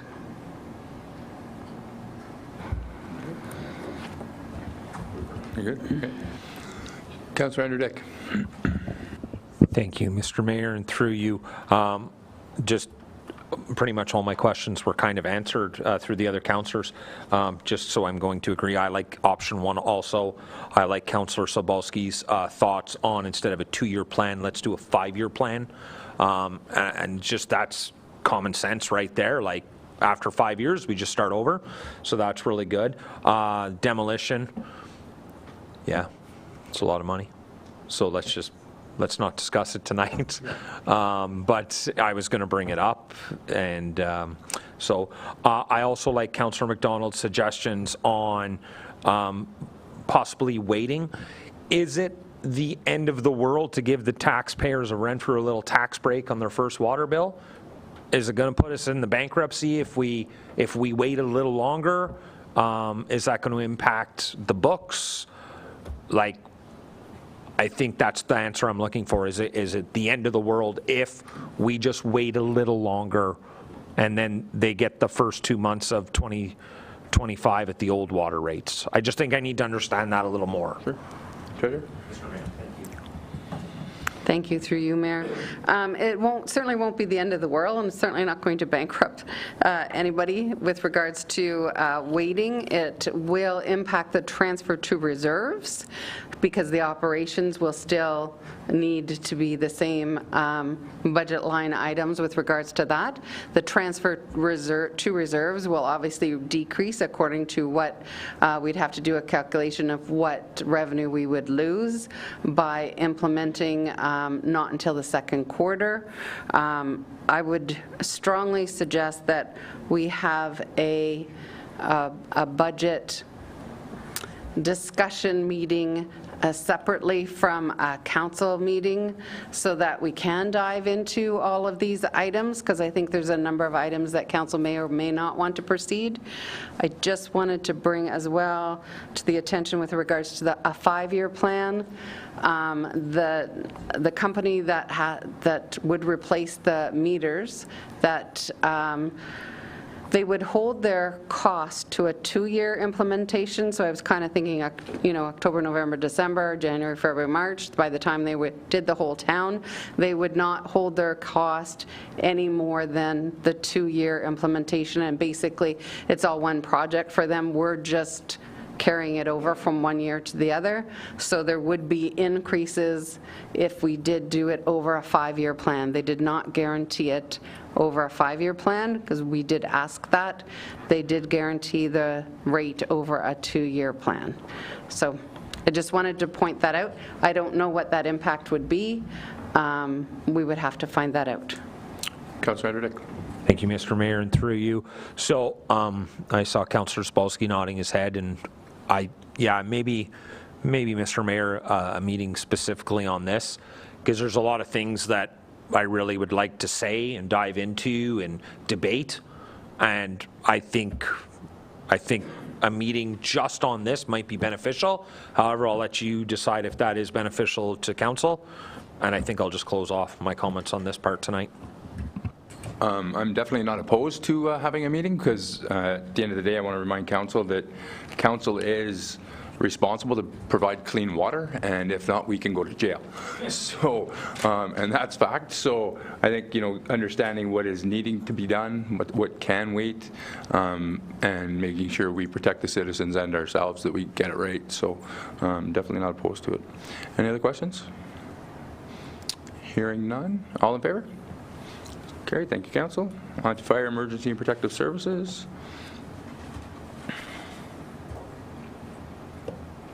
That the Committee of the Whole receive the report titled Renfrew Fire Department Secures Fire Protection Grant as information. Mover, please. Councillor Degree, seconded by Councillor Sobalski, and I will turn it over to Director Guest. Thank you. Through you, Mr. Mayor, to all of council. So this is a good news story. It's a brief report, but basically as part of the 2024 budget, the Ontario government announced a 3-year, $30 million fire protection grant to support firefighter health and safety. A total of 374 municipal fire departments, including the Renfrew Fire Department, will receive funding to support cancer prevention initiatives. Our application was originally submitted in September of 2024, with confirmation issued to all successful candidates in December. The Renfrew Fire Department will receive a total of $8,230. This funding will be utilized to purchase new personal protective equipment. I would just like to extend our gratitude to the Ontario government for their generous support through the Fire Protection Grant. This program represents a significant investment in the health, safety, and well-being of our firefighters. Thank you. Thank you. Definitely a good news story. Any questions, comments? All in favor? Carried. Thank you, council. On to Infrastructure, Engineering, and Public Works. Argal Lockheed project update. That the Committee of the Whole receive the Argal Lockheed project update report as information and further recommends that Renfrew Town Council considers the construction of additional sidewalk segments along Argal Street South and Patrick Avenue as a change order to the Argal Lockheed construction project in the 2025 budget discussions. Mover, please. Councillor Degree, seconded by Rebimo. Now I'll turn it over to Director Bishop. Thank you, through you, Mayor. So the Argal Lockheed construction project has been reported on now all of 2024, and that was a 2-year project that started in 2023. So right now it is substantially complete. That being said, this issue was brought forward in September of 2024 by Councillor McDonald due to some concerns from residents about one of the sidewalk sections not being included in the contract. So the scope of this work was mainly water main, and the grant was only for water main. So the remainder of the road and sidewalks were optional for that contract, and all at the town's cost. So as we know, it was a big project, Argal, Lochiel, Hall, and Opeongo, and lots of the side streets. So the road itself was reconstructed in many of those segments. The sidewalks were on the main roads and some of those extra sections and those connector streets. So the sidewalk in question is on Argal Street between Monroe Avenue and Patrick Avenue, and then as well as on Patrick Avenue between Argal and Lochiel. So this concern was brought forward by Councillor McDonald, and it was noted that we also had been talking to BEI, the contractor, about this in July of 2024. We did review on site, and we did deem that the sidewalks were in poor condition. At this point, we talked internally, and at this point, there were no available funds to complete this additional work. So we postponed with the idea that we would come to council and talk about this future change order. So BEI did provide a cost estimate for this additional sidewalk, and we did postpone the top lift of asphalt in that block. So we, instead of paving the top lift and then saw cutting in to install that sidewalk later on, we decided to postpone at the time, and now I'm just bringing it forward for information and for discussion during budget. Thank you. Councillor Gray. Through you, Mayor Sidney. So I've seen the pictures attached, and the sidewalks are in bad shape, especially like in front of Martin's Auto there. There's trip hazards and stuff like that. So I'm just wondering, is it possible, so there's kind of three parts to this, what totals a little over $276,000. Do they need to know an answer now, or can we put that 276 into a, because we don't know where we stand with the budget is the problem for me. So can we put this 276 into a budget, but if we find out the levy is going too high, we can maybe pull, like maybe say the north side of Patrick out, save the 44,000 or something like that. Can we modify it? Or is there a timeline where if we don't get it booked in with the company now, then they're not going to be able to do it this summer? Director Bishop. Through you, Mayor. So yes, that can definitely be discussed in budget. There are different options. The recommendation is for both sides of Argyle and then the north side of Patrick, so we can look at different options and different prices at the time. And Councillor Spolsky. Thank you, through you, Mayor. So if we were to make the decision tonight and get this in the books, will this be captured under the debenture? And if so, what kind of increase to the debenture are we looking at?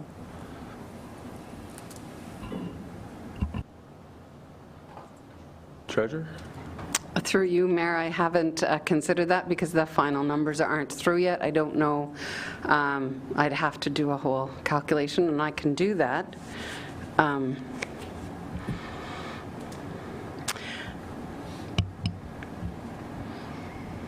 But I can't do it like right now. I know it does say for discussion that budget, so. Yeah, okay, that's fair. I just want to make sure that it's capturable by the debenture is my biggest question. Sorry. Councillor McDonald. Thank you, and I might have missed the first part, but the background to this is there were a couple of business owners that had approached me with the idea that it's probably cheaper to do it now as opposed to cutting into brand new pavement in a couple of years. That was the whole impetus behind it. So do we know why we didn't have the sidewalks included initially? Do we have any input on that, please? Director Bishop. Yep, through you, Mayor. Sorry, Councillor McDonald, you're out, and this is something that you brought forward. So this project was actually just a water main rehabilitation project, and that's what the grant funding was based on. So any of the additional work in the road and sidewalk was at the town's cost. So certain segments were left out just to save costs at the time. Mm-hmm. Councillor Gray. So through you, Mayor, just so I'm clear, so we're just, if we vote on this and approve it tonight, it's just moving it to the 2025 budget for discussion then. Is that correct? Yes. CEO, if you want to clarify. Sorry, through the mayor, for clarification to council, this is, as the recommendation stands, it's to receive the report and to direct for this to be considered at budget. We weren't sure if council wanted to proceed because there is obviously liability that exists when you have sidewalk in conditions that we can see in these photos. So we wanted to make sure that if you really wanted to address them immediately, that you realize that you could actually approve that now, but our recommendation is to consider it at budget time because there's not a whole lot of construction work we can do with the frozen ground and the snow anyways. So delaying it a couple of weeks into budget wouldn't necessarily delay the timing of actual construction work, but we wanted to be cognizant of the fact that council may have wanted it to just proceed regardless because of the liability that exists with having condition that we have with these sidewalks. Perfect. That answers my question. Thanks. Councillor Andrew Dick. Thank you, Mayor Sidney, and through you, and I agree with every councillor who said something. I think we need sidewalks, but we really don't know where we are with money. I think, maybe we could look at the debenture option, maybe we could look at the tax levy. I think there's a few more options that need to come our way. So I'd also, Mr. Mayor, if you please, I made a false statement earlier and I need to correct myself. Okay. Regarding the communications, I stated that my parents don't have Facebook. I got a message from someone that my mother does have Facebook. Okay. And apparently I'm not friends with my mother on Facebook. Okay, point of order. Okay, we're off So topic. I just wanted to make that clarification that I stated in live camera my parents. Point of order. So Okay, thank you. Thank you. Thanks. Revimo. Questions on the change orders. Number 16, the water service for the Bell Building. Why are we paying $34,000 for that? Is that to the, was that a point of putting a bigger line to the property line and then to hook in, or was something that deteriorated? Sorry, Through you, Mayor. Your worship. I'm trying to think back to last summer when that was, but yes, there was a different size service and not enough pressure with the temporary water service, so we actually had to install a larger service into that building. I remember being there, I think Chief Guest and I, and maybe Director Withers all kind of investigated that situation, and I believe it was just a larger service. Okay, thank you. Okay, thank you. And then number 4, replace the catch basin lead on Opeongo Road that was damaged due to the bell line being drilled through the pipe. So I'm kind of guessing that's not our fault, but maybe I'm just suspicious. Through you, Mayor. Just think about that for a second. That was prior to me starting at the town, but that may have been just our plans not identifying what was in the ground, perhaps. And then, sorry to put you on the spot, one more question. If you were, number 2, remove an oil tank. So that's very unusual for a road project, so I'm sure there's a good explanation, but. Through you, Chair, I'm sorry, I don't know the answer to that. I'm not sure at that, I don't know if any staff, yeah, we can get the information. I don't think anyone is aware of that right now. Curiosity. Yep. Any other questions from council? Hearing and seeing none, all in favor? Carried. Thank you, council. On to Library, Community, and Recreation Services.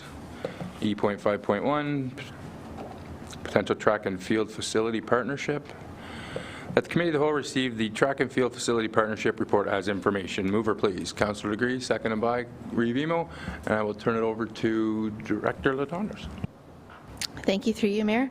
So town staff were approached by the RCI, Renfrew Collegiate Institute, and the Renfrew County District School Board regarding a potential partnership to develop a track and field facility within Mway Park. So on January 28th, we met with some reps from various departments, met with reps from RCI to talk about their vision. They had some preliminary ideas and areas that they were looking at. So basically they wanted this to come forward just as information so that they could then start to reach out to their alumni and other people to start to discuss to see if there's a possibility of bringing this forward. They just didn't want it to go out in the community and then catch council unaware that this was even being discussed. So we wanted to make sure it was kind of on your radar, and should they think that the partnership would be feasible, they will come back with detailed drawings and information in a report to present to council. Thank you. Any questions? Councillor McDonald? Thank you, Mayor. To you, are they expecting financial assistance or more in kind? Thank you, through you, Mayor. It was a very preliminary discussion, so it would depend on the school board would be giving, the idea would be the school board would be giving it a portion of money.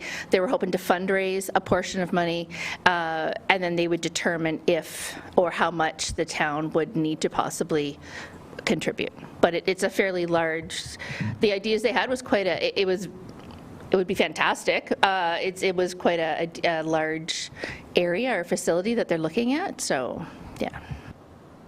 Any other questions from council? Review? Not opposed to the concept.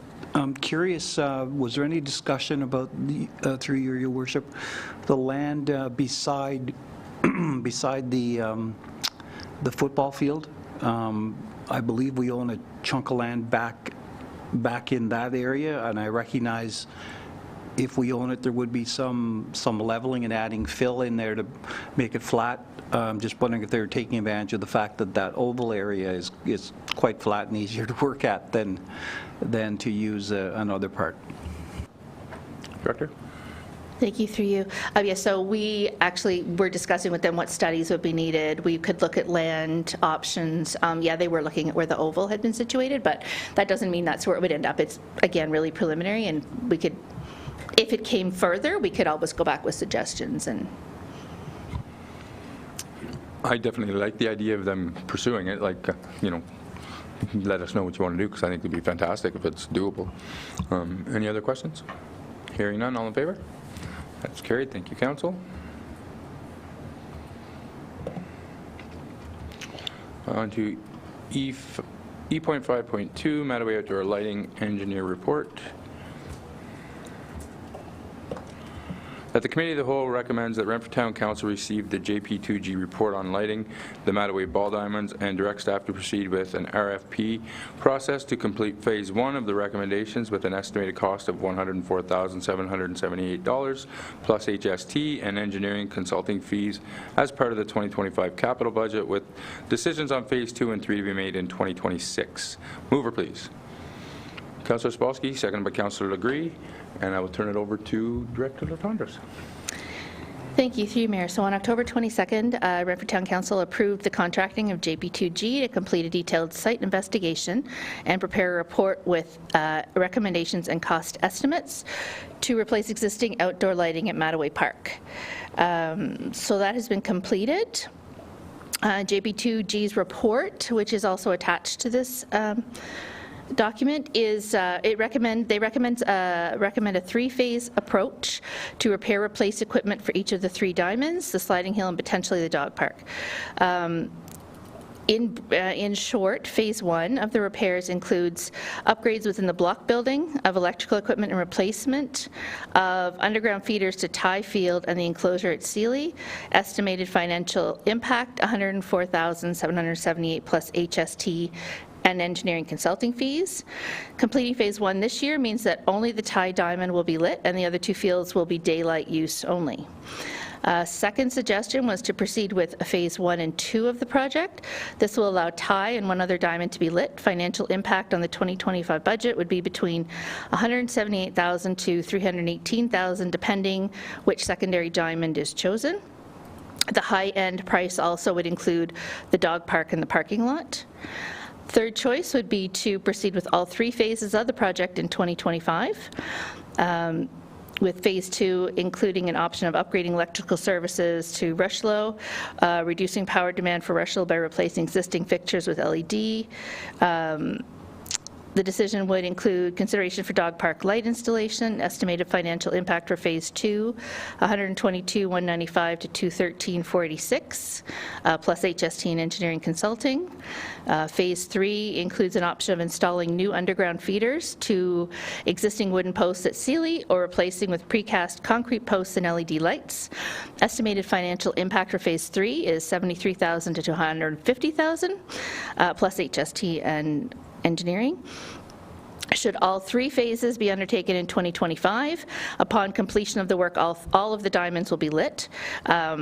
This does significantly impact the increase on the 2025 budget, with work estimated to be between $300,261 to $468,264 plus HST. And depending on the scope of the work, there's no guarantee that all the fields would be ready for spring of 2025. And the other option would be that no work be completed in 2025. The ball diamonds would be available for daylight hours only, zero impact on the budget. However, using 8 p.m. as an average sunset time, they would impact approximately 80 to 90 nighttime hours of use based on the 2024 season and result in a decrease in user fees. There is, I mean, we could replace just the above ground infrastructure and not touch the underground. This was not, I would clear, a recommendation by JP2G. It may be a stopgap measure, but we need to note that the CSA testing done in October showed the underground lines have a high risk of failing. So they were operational in the 2024 season, but could stop at any time. They did not test well. And the estimates were not provided for this option. It is a risk that if we did only one part of the project and the other failed, the underground wiring fails, then we're back to kind of square one with not being able to light anything. So I'm not sure if you have questions. Thank you. Any questions from council? Councillor Sobalski? Thank you. Through you, Mayor. I get to be the guy that's changed his tune a little bit, because initially I was of the opinion that playing the day, this is expensive, it is what it is, but with some time to sit back and think about it, because we've had time, and to review a properly prepared report, at least to what's being presented today, so thank you. Thank you for that. I'd like to propose maybe another option from what I'm seeing, if everyone's willing to listen to me. And I do believe a little bit of data might be needed, and I believe we can get that maybe even tonight, maybe quickly, but do we need 3 lit baseball fields? And I'm thinking no, and I could be corrected, I'm okay with that, but I'm looking at the infrastructure that we have in place, and I do believe that Ty Field and Sealy Field are the main 2 diamonds used. The unfortunate part is Sealy Field does not have new and updated light stanchions, but Rushlow Field does. My recommendation would be to find out what the cost would be to take the 6 new uprights and light systems that are on Rushlow Field, relocate them to Sealy Field. Therefore, we'd only have to buy 2 new light stanchions for that field and update the electrical immediately for both Sealy and Ty Field. Get this done all in one shot, while the asphalt and the parking lot is needing replacement as well. We dig in, we do it all in one shot and get it done with, or at least have an idea what that cost is. Then it throws Rushlow Field up into the option of, do we leave it just as a daytime field or decommission it altogether? I'd like to have a discussion about that as an option, what other councillors think of that idea. Councillor Degree? Through you, Mayor. So I've read this over a few times and kind of banged it back and forth, and my suggestion was do phase 1 and phase 2 this year, with phase 3 going next year. The parking lot and all that concerns me too, because I know there's been incidents out there, and there's little kids that's going into the rink, and I just know from the past, and sitting on Renfrew Minor Hockey Board, that there has been issues and concerns there. So my thought was to move ahead with phase 1 and 2. That would light up to 2 diamonds. The dog park, because I know as a councillor, I get lots of concerns about the dog park. People out there at night, and it is dark, so it's a safety issue, along with the parking lot. So that was, and then phase 3 we could look at in 2026 or 2027 if necessary. So, but yeah, let me think about that. So, thanks. Any other questions or comments? Councillor Andrew Dick. Thank you, Mayor Sidney, and through you. So yeah, this is frustrating and upsetting and sad. Like, that's a lot of money, and we said it's going to impact the tax levy significantly. Like Councillor Spolsky said, we do need to find more data, I believe. Presently, and I don't need the answers tonight, I'll just ask them and maybe someone can write them down and we can have this discussion in 2 weeks. Like, how many ball tournaments are booked already? I know on Facebook they're advertising there's 3 ball tournaments. Last weekend in April, first weekend in May, I believe there's 2 tournaments booked. They may not be booked with you, but they're advertising on Facebook that they're running in Renfrew. And do these organizers, if they have booked, do they know that they're not going to have nighttime lights in April and May? Because this is not going to be done by the first weekend of May. Maybe they're just advertising online that the tournaments are happening. Last year we had, I believe, I'm going to guess 4 tournaments, on average about 12 teams per day. So that was Saturday, Sunday, so 24 teams over a weekend. That's a lot of people in the town of Renfrew. A lot of those teams are from Ottawa, Cornwall, Kingston. Money being spent in the town, but not to the tune of what we're looking at here. This is a tough one for me. Why are these ball organizers, why is the National Softball Association not coming to Renfrew and going to McNabb? I think maybe our staff needs to reach out to the convener. They need to reach out to the conveners and say, why aren't you coming to Renfrew? And if the answer to that question is location, it's just not a good location for us, well then, if it's the location, then maybe Councillor Sobalski's suggestion of only having 2 nighttime diamonds might be the answer, because no matter what we do, we may never get those ball tournaments because of our location. So I have no idea which way I want to go. I've heard Councillor Spolsky's for Councillor agrees. We have 2 weeks to really talk this out, and then hopefully we decide next meeting what we need to do. This is frustrating because the ball, for the slow pitch league in Renfrew, the co-ed, we had 6 teams last year, average 12 to 15 players a team. It's not really a big group of people in the town of Renfrew, but the bottom line, it is a group of people that come out twice a night or twice a week in the evenings and they play ball and they have a good time. It's a good league. So I have lots of knowledge on this. If staff wants to reach out to me and ask questions for contacts and stuff, I can give it to them. I'm not sure if Councillor Legree is still involved with the Renfrew Minor Ball Association, but I think we need to talk to them also. Do they run tournaments? How many tournaments do they run? How many hours of lights do they use? Before we decide if we're going to shut off a diamond for lights. So those are just my thoughts, and I'll hopefully have some more information at our next council meeting where we can make a decision on this one. Thank you.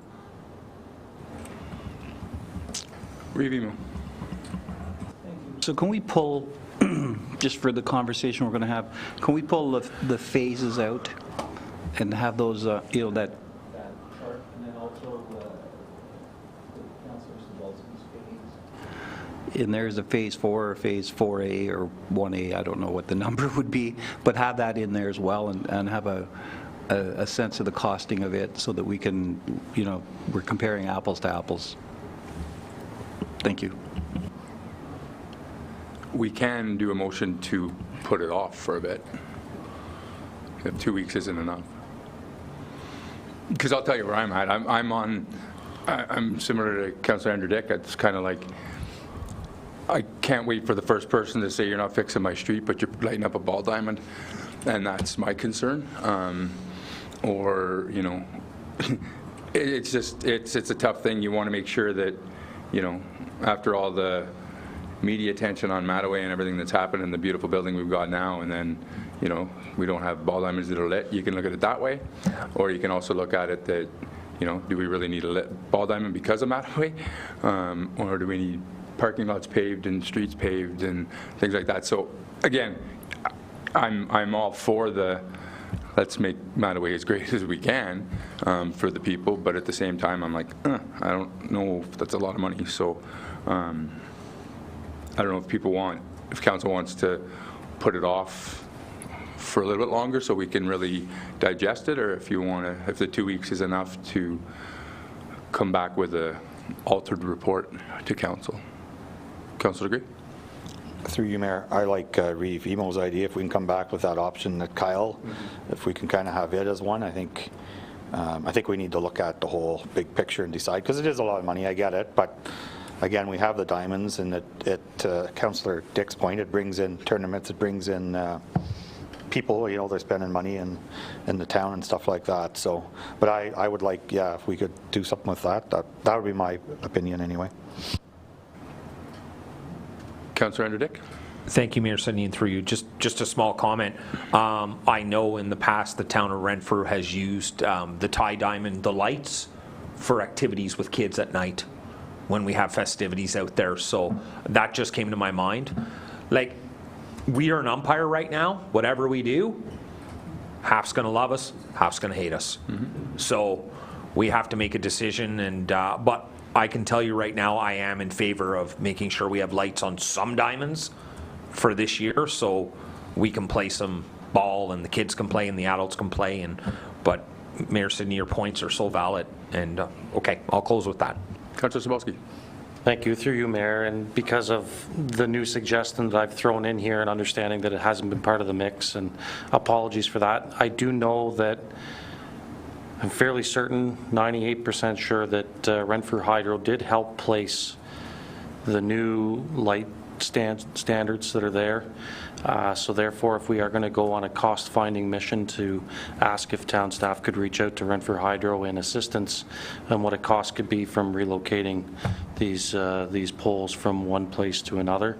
I know that they don't have the ability to tie in or disconnect, but as far as using their equipment, tools, bucket truck, knowledge and experience, they could be of a value asset to save us some cost in doing this. So just 2 cents. So I'm just going to ask clarifying, to have this report changed, would it go to the next committee of the whole for discussion, or would it go to council on the 25th? So through the mayor, there's a suggestion that if you're wanting to wait, right now you have the motion on the table to proceed and for it to go through to the next one, so you can defeat that motion. And there's another one that has basically been discussed. You just need a formal mover and seconder to postpone the decision to direct staff to provide the additional information for the additional alternatives, and then that report would come back. I'm not sure how quickly we could get a cost estimate on the other alternative. We might be lucky and be able to have it for the 25th, but there's no guarantee that we'll have a costing on that, timing-wise, of just when the agendas need to be completed and ready, and depending on the consultant and company as to how long it might take them to let us know kind of where we'd be looking at cost-wise there. So that is an option that you could look at doing. Or you could proceed with approving this with one of your options, and then at the next meeting you could choose to defeat it at the next one when it's at council, but then that doesn't necessarily direct staff to bring you the additional information that you're requiring. All right. So with that being said, if this is defeated and there is a new motion coming up with a mover and a seconder, would council be satisfied that it comes back to us as soon as staff can get it to us, as opposed to like with the CAO's comments of like we don't know how long it's going to take for people to answer their questions and stuff like that. So I don't know what you guys want to do. Councillor Dick. Mayor Sidney, thank you, and through you, I would be happy with 4 weeks. if we don't have answers in 4 weeks, I think we have to make a decision, because in 4 weeks, that brings us mid-March. So hopefully we can get that information in 4 weeks. One thing I would strongly suggest is that staff do reach out to Councillor Sobalski and possibly myself to get the fine-tuning on the wording regarding this, and hopefully the other councillors would trust what we're talking about, and then you would see it. Again, it's their choice what they want to do regarding the wording, but hopefully they would reach out, and because we're kind of, especially like with the way ball is played in town, we kind of know what's happening. So if we did that, it would go 4 weeks, that'll go back to the next committee of the whole, and then it'd be 2 weeks after that to go to council. I think that's, I'm looking at you, Revimo. I'm just You've been doing this. Staff right You've now. been doing this many years, man. So I'm just looking for your nod of the head if that's enough time. I'm okay with that, Mayor Sidney. No, staff, are you? Okay, so through you, Mayor, just want to clarify what everybody's looking for. So we can come back with a breakdown, like phase 1 is phase 1. It's pretty, I think, clear. We can come down with a breakdown of phase 2 as to what those different costs are. And then you also want an estimate based on what Councillor Sobalski discussed tonight. Is that? If I might, yes. So then I would say the first part is easy. We've already actually, I think, Sean has already done kind of a breakdown of those other choices. So, and then it's just how quickly can we get someone to come and give us information on relocating the lights. So we'll do our best. Thank you for the extra time, and if we can get it to you earlier, and if we can get it, as soon as we can get it on an agenda, we'll get it on an agenda. So that's... Perfect.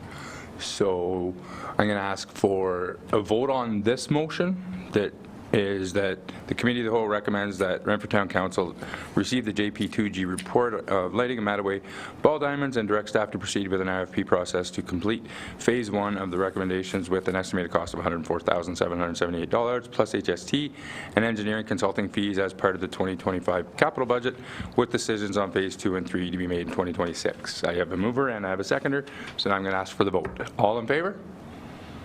Opposed? That's defeated. Now, is anybody wanting to move a new motion? Revimo?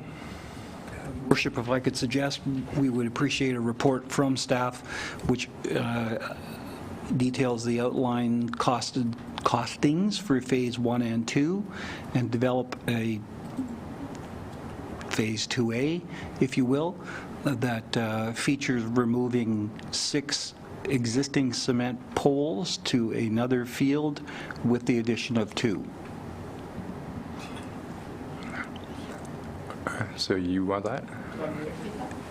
Yes. Yeah, I think it sounds pretty good.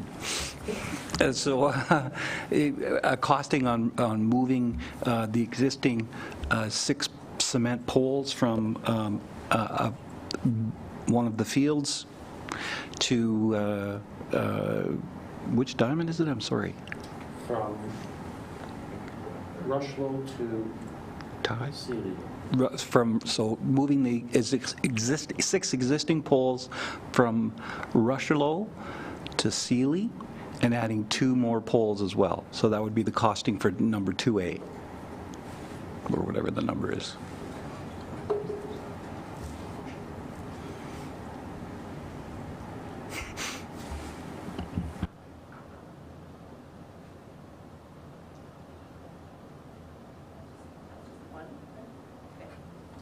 Sorry, through you, Mayor.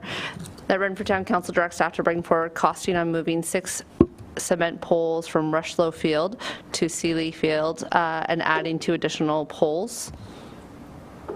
So, Associated lights and wiring.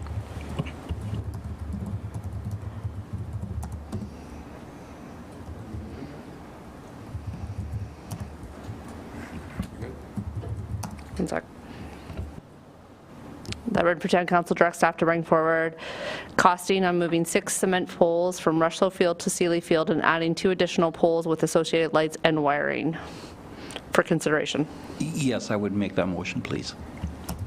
Do I have a seconder? Councillor Legree. Any further discussion from council? All in favor of this motion? That's carried. Thank you, council. Moving on to the office of the CAO and town clerk. Oops. Yep.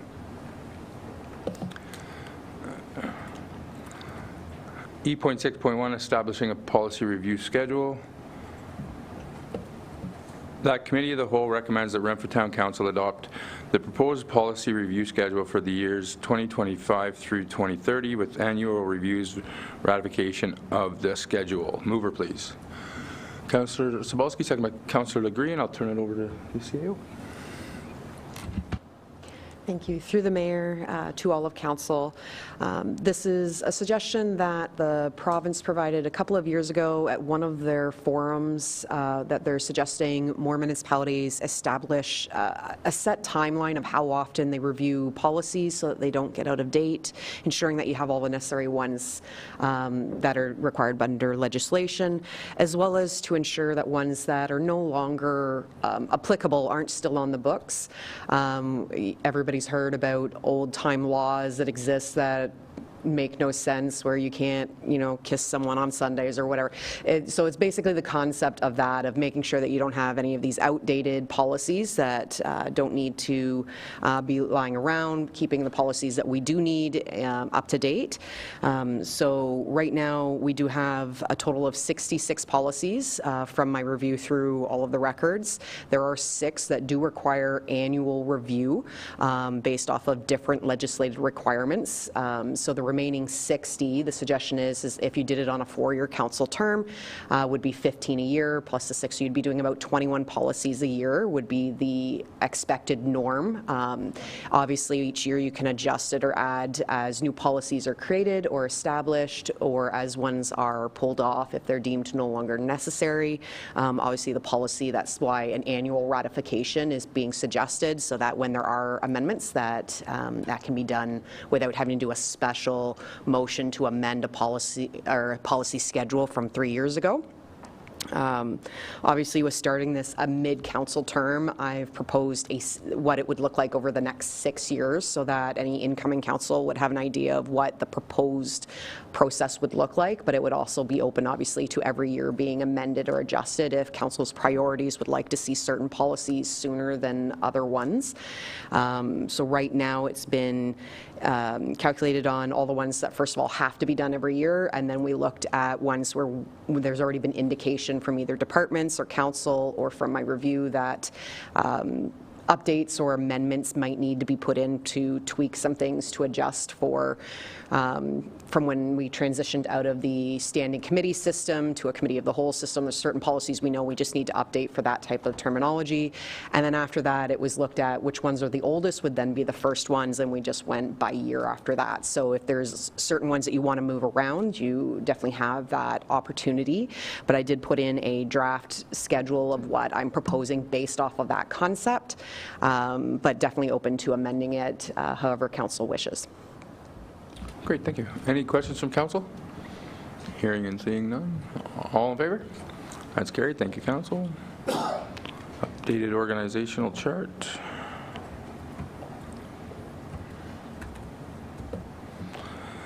That the Committee of the Whole recommends that Renfrew Town Council approve the updated organizational chart, and further that the appropriate bylaw amendments be prepared. Mover, please. Councillor Degree, seconded by Councillor Rivimo. I'll turn it over to the CAO. Through the mayor to all of council.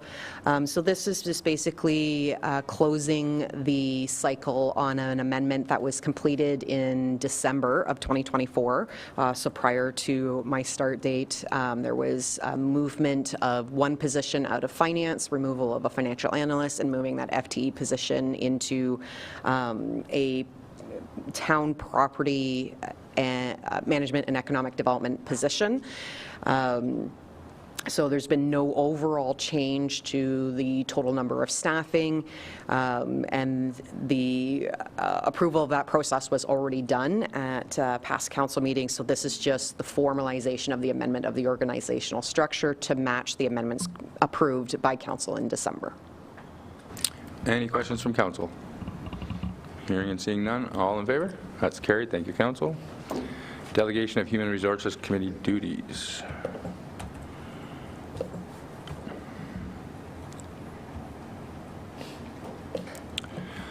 That the Committee of the Whole recommend that Renfrew Town Council authorize staff to bring forward an amending bylaw to formally designate the HR Liaison Council Member, Chief Administrative Officer, and respective department director as the Committee of Council designate for the purpose of union grievances in conjunction with the support from Renfrew County Human Resources Department. Mover, please. Councillor Zabalski, second by Councillor Legree, and I will turn it back over to our CAO. Through the mayor to all of council. So this is something that recently was brought to my attention, that our current union contract does specify the committee of council is the third step in a grievance process. So first step, they go to their immediate supervisor. If they're not satisfied within certain timelines, they can go then to the director of the department. And then step 3 is a committee of council. However, that committee of council, effective with amendments that were made as of May 1st, no longer exists. So we need to formally designate on paper in our minutes with a resolution as to who council is formally designating as that position in regards to those grievances. Unfortunately, when we did pass the HR liaison position, it only defined it specifically for grievances in relation to pay equity evaluations, or not pay equity, sorry, pay evaluations. So unfortunately, there's no real clear definition of what an HR liaison position covers, and so if that's what the intent is, we just need to formalize it so that we can proceed with any union grievances that might be at that stage. Any questions from council? Councillor Zabalski. Thank you. Through Mayor, so in the options list there, will you choose between one of the 4 options or just voice our opinion and make a vote from there? Is that the intention? So through the mayor, the intention originally was to choose maybe one of those 4 options. However, obviously, if there's another option that council would like, if that is obviously always open. We looked at what seemed the most effective for being able to schedule, because we do have very tight timelines under the union. We only have 15 days to meet once it gets to a step 3 grievance. So if we started adding, 3 council members, plus we still have to have some staff involved so that we can process what's necessary. Scheduling just starts becoming complicated once you start adding too many individuals in. And so that's what we were trying to look at, is trying to keep it to a reasonable group for scheduling purposes, while at the same time providing the adequate input required once we're at a point of step 3, which is the last step before it would actually go to an arbitration. Councillor Zabalski. Thank you. Follow-up. So just for clarification, if we were to choose option 1 and the process happens at some point in the process, then it would be brought to council for information at some capacity? Yes, so through the mayor, if we get to a conclusion in grievance step 3, there would be a report to council, especially if there's any financial impact. If there's no financial impact, there may not be a report. If they end up agreeing that no, the town made the right decision, there may not necessarily be a report, as there'd be no changes made from what we had enforced from our understanding of the union contract. If there's a financial impact, reports do come to council regardless. And then if it fails in that step and is moving into the next stage, which is potential negotiation before arbitration or arbitration, it's obviously before council for authorization and information as to what can be negotiated. Any other questions from council? I have a bit of a clarifying one. So is this, we currently have an HR liaison council member. So is this going to change the role of that? Do we know really what the role is for? Like if we pass this, then does the HR liaison council member just deal with third-time grievances, and that's it? So unfortunately, we haven't actually clarified the definition of HR liaison. So it is very open to interpretation right now. It's very clear in regards to pay evaluation grievances. Right now, I'm asking for clarification to be able to proceed in regards to union grievances, just in general.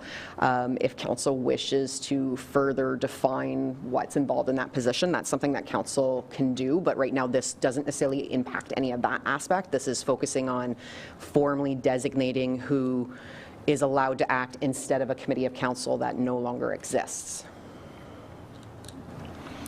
Councillor Gray. Through you, Mayor Sidney. Just so, and I am the council HR liaison as of right now, but so step three, option 3, that's kind of currently what we've been doing in the past, correct? Up until this point? So through the mayor, my understanding is that that's been a rough version of kind of what's been done. It's been the HR liaison and the CAO in the past with Renfrew County. I apologize. It's going to take me a little while on that one, I apologize. And Renfrew County HR as support. Yes. Okay. What I'm asking for is to, if that's going to be the designate, that we also put in the director of the department that the employee would specifically involved, as they're ones who would be have a better understanding of what the situation is and kind of where the grievance kind of came out of. So that's really would be the only difference from what had been happening during the summer, except now we've been asked to clarify and formalize our designate. Okay, and then options 1 and 2, there would be no council at all? That is correct. Okay, thank you for clarifying. Any other questions? Councillor Anderdick? Thank you, Mayor Sidney, and through you. So I'm kind of confused. We have 4 options. Are we voting? Nobody said, like, or are we just voting to bring this forward in 2 weeks? Or are we all saying, I want 1, I want 2, I want 3? I'm kind of lost what we're doing here. Okay, I'll read the motion again. Excuse me. The Committee of the Whole recommends that Renfrew Town Council authorize staff to bring forward an amending bylaw to formally designate the HR Liaison Council member, Chief Administrative Officer, and respective department director as the Committee of Council designated for the purposes of union grievances in conjunction with support from Renfrew County Human Resources Department.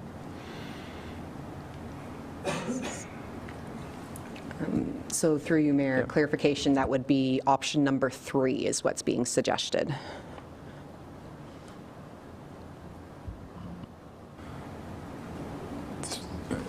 You good right now? So through you, Mayor, I'd go ahead and move option, the motion.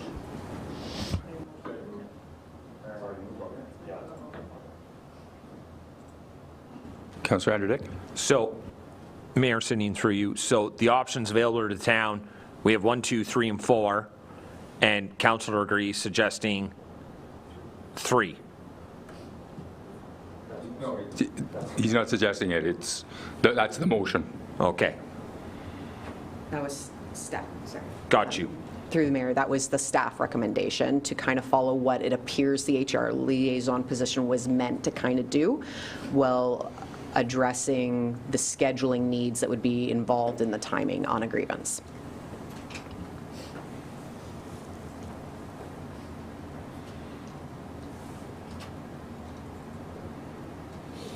Any other questions? Councillor Spolsky? If we're about to vote on this and it doesn't go through, does that give us an option to vote on another option, or are we, how, I'm also puzzled on what's happening. I see what's being motioned, but if we turn that down, or if we accept it, it moves on. If it gets voted down, do we get to choose from another option and vote that through? I'll turn that over to the CAO. So through the mayor, yes, if this option is one that you do not wish to go and it's defeated, then you can choose another option. You can come up with your own if you want it to be 2 members of council plus the CAO, if you wanted it to be 3 members of council plus CAO and the director, and you know, you can establish. So if this one's voted down, you still, because it's you can choose to make a motion to proceed with something else that council feels is more appropriate. I came up with the 4 that I thought would be the first likely ones to choose, but there's lots of different ways that this can be done. I just didn't feel appropriate to give you all 20 options, because that would be too much to kind of... Councillor Spolsky. Thank you.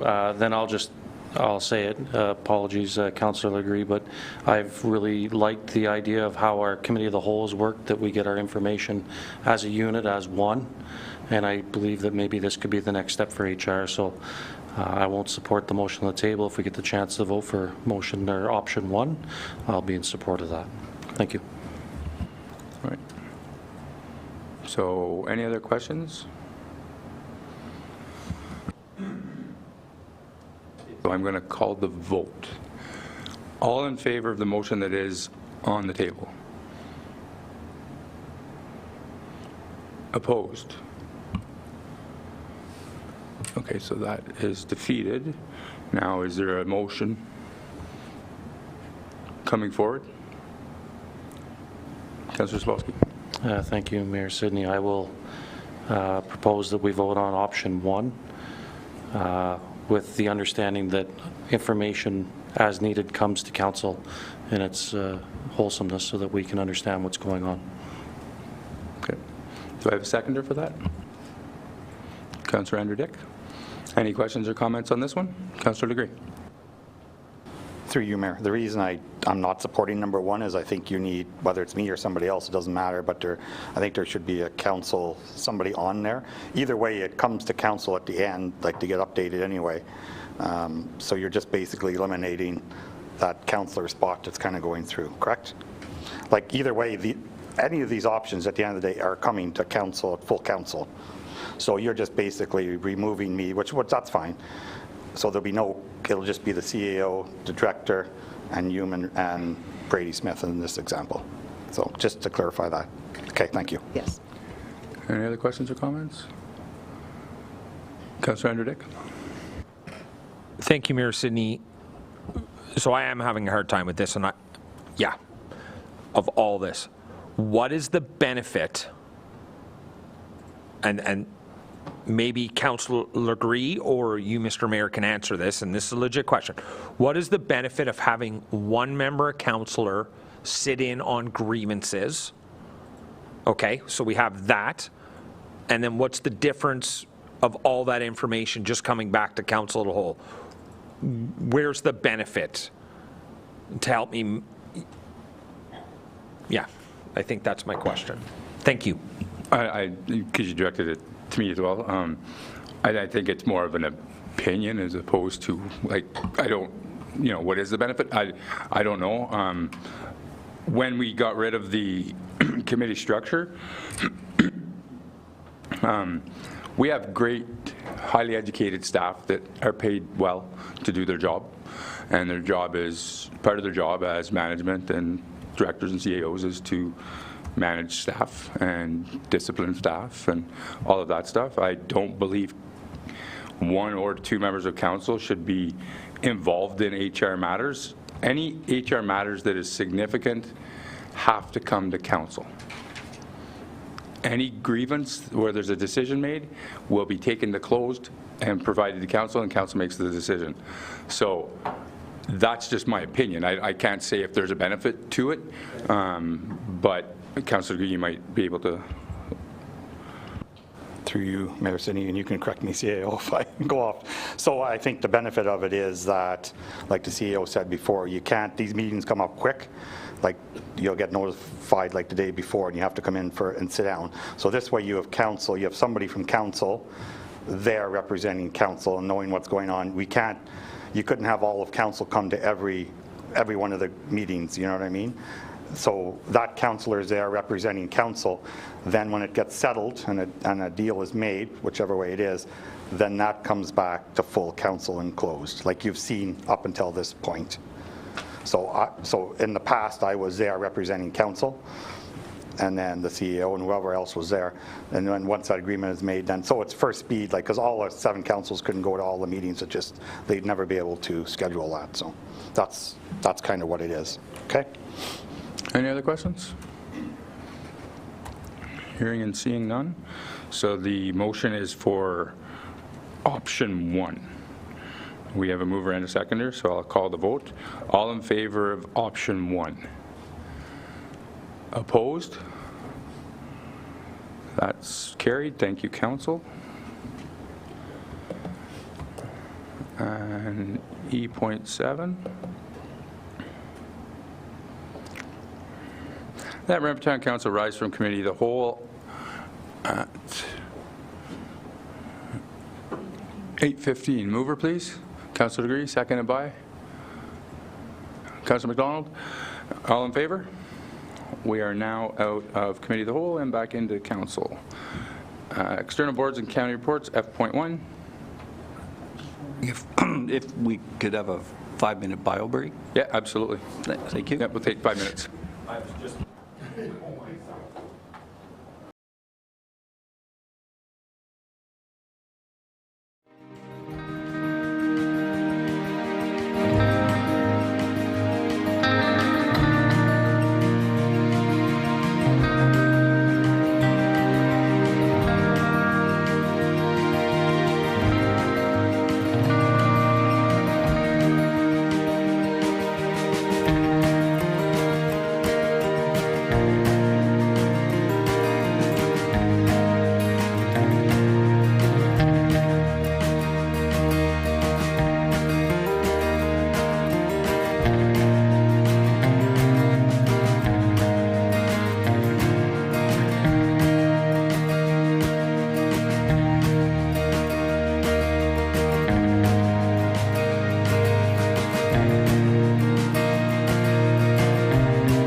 Welcome back. We're going to move on to external boards and county reports.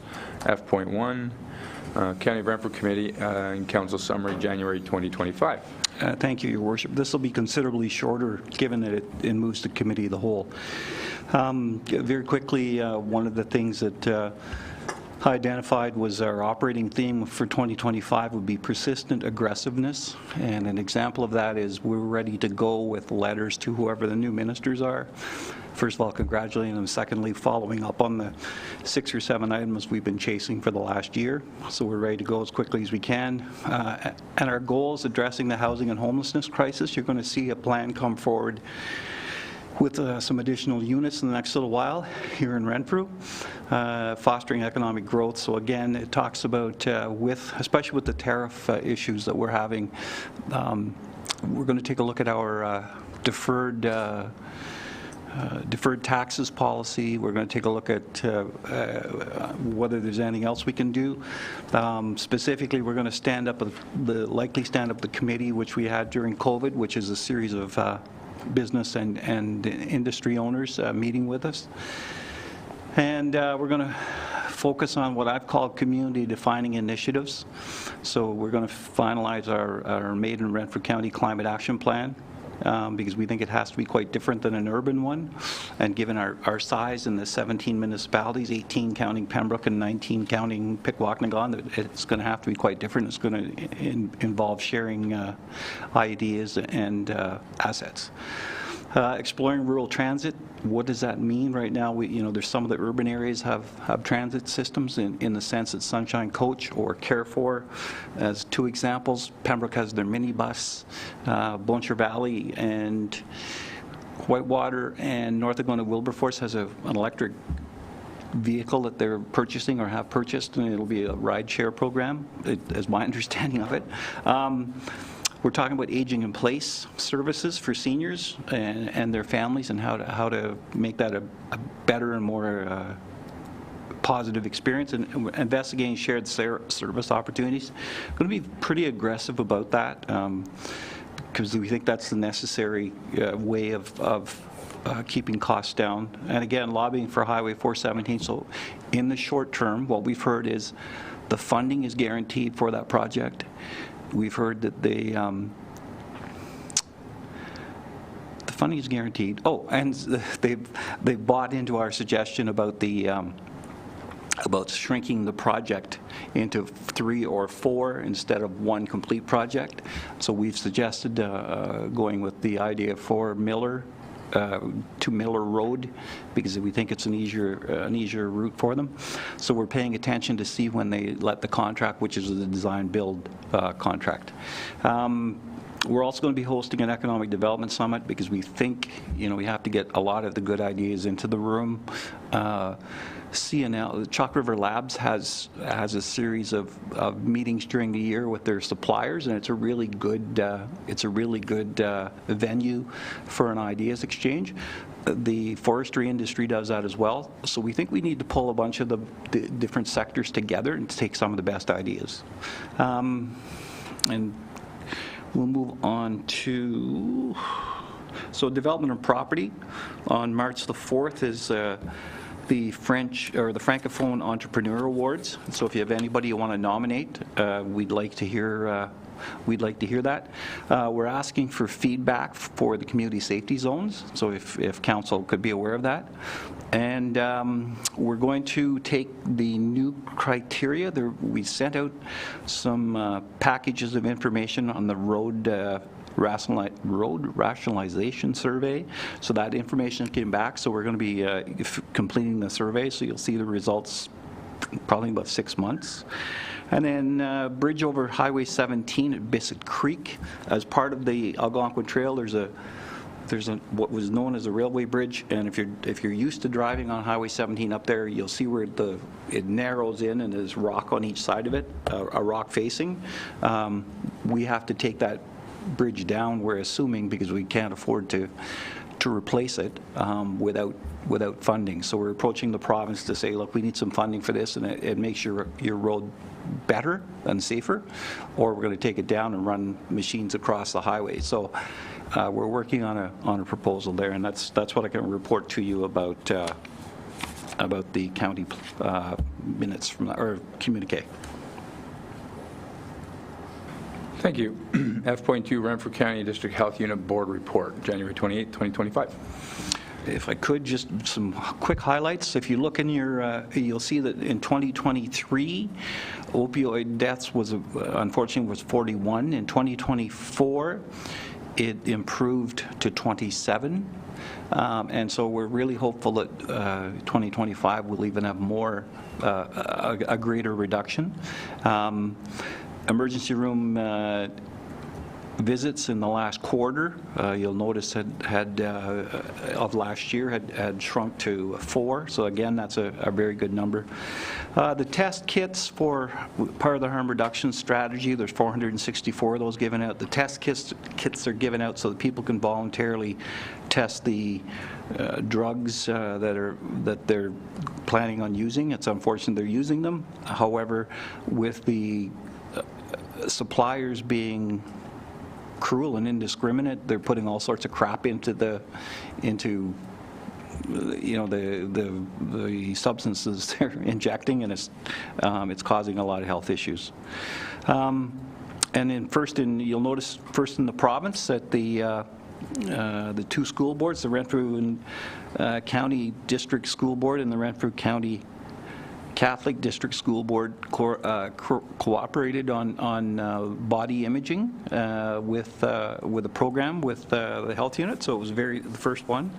2024 dental program, so of significance, the household income for that is $41,000 for a couple and $25,000 for a single. So these are people with the most significant need based on their income. And there were 567 people last year between the Pembroke and Barry's Bay Clinic that had dental work completed, and 493 who had hygiene issues, and 44 who had dentures in whole or in part. And so that's a very good number for us. Concerning is that in 2024. 26 of 100,000 people in our community, the rate suffered from peritosis, and the Ontario rate is 11 of 100,000. So we're a little bit worried about that. So that's whooping cough, just for your information. I had to look it up a couple weeks back. COVID, 12.2% of Renfrew County residents had their COVID shots. That's higher than the 10.8 for the province of Ontario, and it's significantly over 65 in our communities driving it. Immunization, vaccine, there's 4 of 11 high school clinics have been completed, and our CDHU is undertaking a COVID response review to learn some lessons. So with that, that's what I can report to you. Thank you. Question? Thank you, Mayor, through you. Reeve, when you said the funding is guaranteed as much as it can be to Renfrew, is that for the 417, is that to Renfrew, or is that, you were talking about stages 2, just? I'm sorry, so they're telling us that it's funded for the whole thing, not telling us what the number is. So we have an idea what the number is, and we've hinted at it, but we're not getting any confirmation on the whole number. So they've said it's guaranteed, it's in the budget. So we're trying to get some significant confirmation. So that's why we're watching that website where they issue the contracts. And the other key for us is to pay attention to the federal government postings, because they'll have to have a regulatory hearing to plan to construct over top of the pipeline. So those are the 2 things we're paying attention to. So we're trying to get that nailed down, and we'll be asking for a campaign contribution of effort. We're going to be talking to the province in the very near future, likely middle of March, about we're losing patients because we've been promised this for a long time, and so we'll be sending out notes to our municipal friends to pass in support, and we're also trying to figure out a way to mobilize 107,000 people in Renfrew County to express their frustration as well. So we've got some ideas we're working on right now, with the idea that a lot of it will come together in the middle of March, and we'll use it as a springboard to go back to whoever the new minister is. Thank you. Moving on to confirmation of minutes, that Renfrew Town Council confirmed the minutes of the regular meeting of council dated January 28th, 2025, and the closed meeting minutes of January 9th, 2025, understanding that they remain confidential. Mover, please. Councillor Sobolski, second by Councillor Legree. Any questions on the minutes? All in favor? That's carried. Thank you, Council. Moving on to communications and petitions, H.1 down to H.3 are information. If does council have any questions or anything clarifying that they have for those three, we'll just do it there for information. Moving on to H.4, letter from the Town of Hawkesbury to Minister of Municipal Affairs and Housing. That Renfrew Town Council received the correspondence from the Town of Hawkesbury to the Minister of Municipal Affairs and Housing as information. Mover, please. Councillor Legree, second by Revimo. Any questions on this? All in favor? Carried. Thank you, Council. H.5. And the motion is that Renfrew Town Council received the correspondence from the Town of Halton Hills regarding sovereignty of Canada as information. Mover, please. Councillor Legree, seconded by Councillor Sobolski. Any questions? All in favor? Carried. Thank you, Council. Resolution matters arising from the Committee of the Whole. There is none. There is. Yeah, sorry. I was looking at the wrong one. That Renfrew Town Council adopt the following resolutions considered in the Committee of the Whole on January 28, 2025. One, that Renfrew Town Council authorize the Mayor and Treasurer to sign the audit engagement letter, and further that Renfrew Town Council authorize all members of council to sign the audit planning letter for the fiscal year of 2024 upon answering the 2 questions asked on page 3. Mover, please. Or do you want me to do all of them? Or do you want pull 2 out, please? Pull 2 out? Okay. So I'll do 1 and 3. And the Renfrew Town Council approved the composition of the Town of Renfrew's Parking Bylaw Working Group and further adopt the terms of reference. Mover for the 1 and 3. Revimo, second by Councillor Sobolski. Any questions on those 2? All in favor?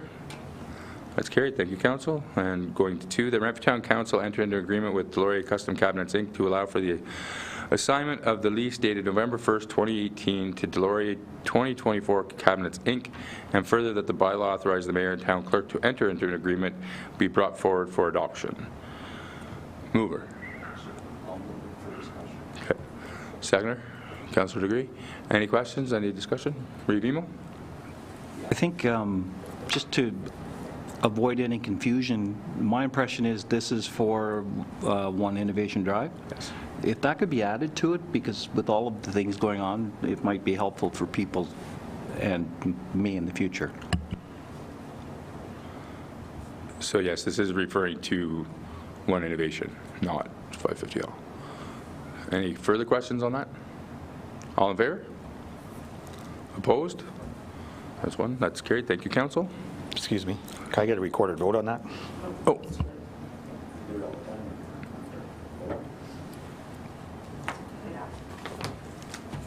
Just 1 sec.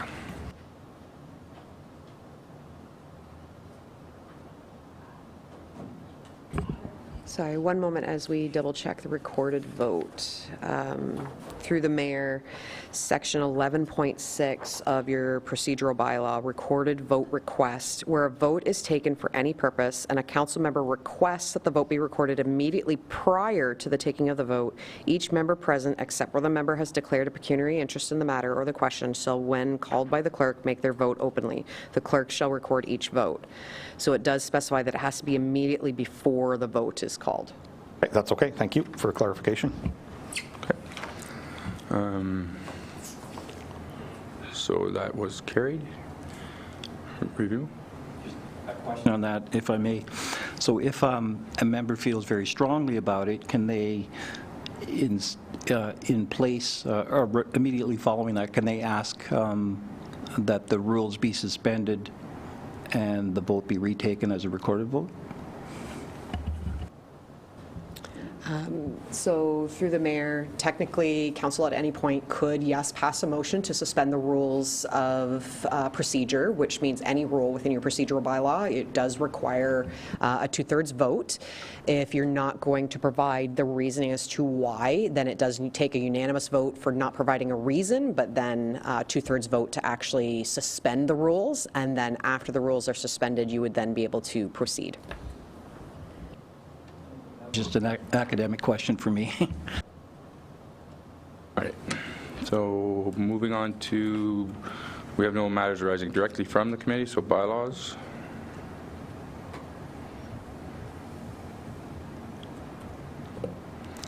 That bylaws listed on the agenda of February 11th, 2025 be taken as read and passed. 11.2025 Deloria Custom Cabinets Inc. Consent to Assessment Lease, 1 Innovation Drive. And 12-2024 Established Parking Bylaw Working Group Terms of Reference. Mover, please. Councillor Degree, seconded by Councillor Sobalski. Any questions? Just discussion. Okay, it's on the table. Thank you. So again, with the Deloria lease, explain this to me, because there are reasons I'm voting no, and I don't know if I'm allowed to discuss. I just kind of want it. If I'm forced to do a recorded vote, I will divulge why I'm voting no, and I don't know if I'm allowed to discuss it because it was all discussed and closed. So I need some advice and clarification from our clerk, and I'm assuming this bylaw 11/2025 is about not 1 Innovation Drive, it's about... This one is about Innovation Drive. So therefore, like Revimo said, I need more clarification on this then. See you.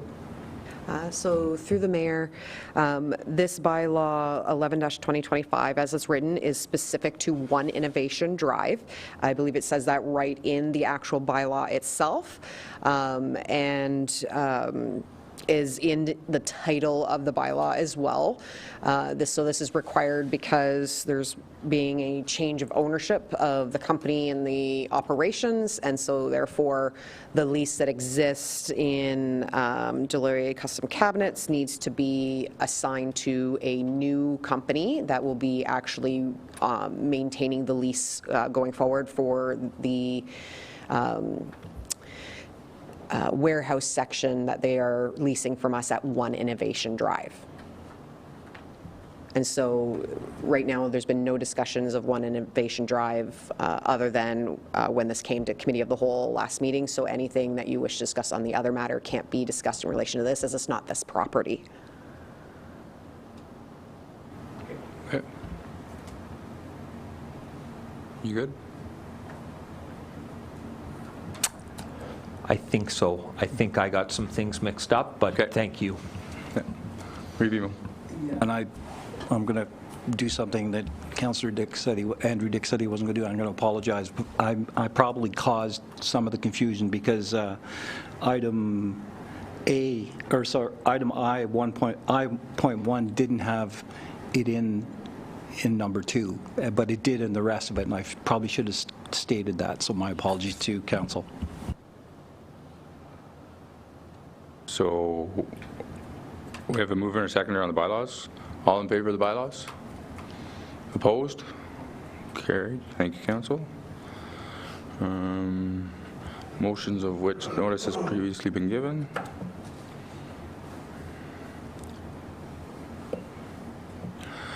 Whereas Renfrew Town Council received a delegation from Ian McFarlane on the regular meeting of council dated January 28, 2025 regarding RFP number 2024-27-FCT Information Technology Maintenance and Support, and whereas the delegation raised questions regarding the RFP process, the scoring evaluation, and the services rendered through the award, and whereas council deemed it to be appropriate to discuss the questions raised and be provided with opportunities to ask any additional questions to staff in relation to the process.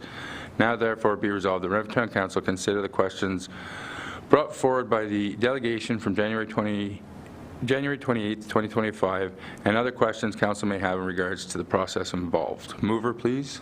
Councillor Andrew Dick, second by Councillor Legree. Any discussion on this? Councillor Andrew Dick. Thank you, Mayor Sidney, and through you. So I brought this motion forward, and I have some questions, and I hope that the chair will allow them to come to discussion tonight, just for more clarity. This is nothing more than just clarity. From my research, the company we hired is a great company, so it's nothing against them. I just have some clarifying questions. So, Mr. Mayor, I think the first question I would like to ask, from listening to the RFP the first time around to hearing the delegation, I do have some questions, and I just like, again, more clarifying clarity on this. So I would have to ask, did any company aid in the process of designing the RFP? And if yes, were they permitted to bid on the job?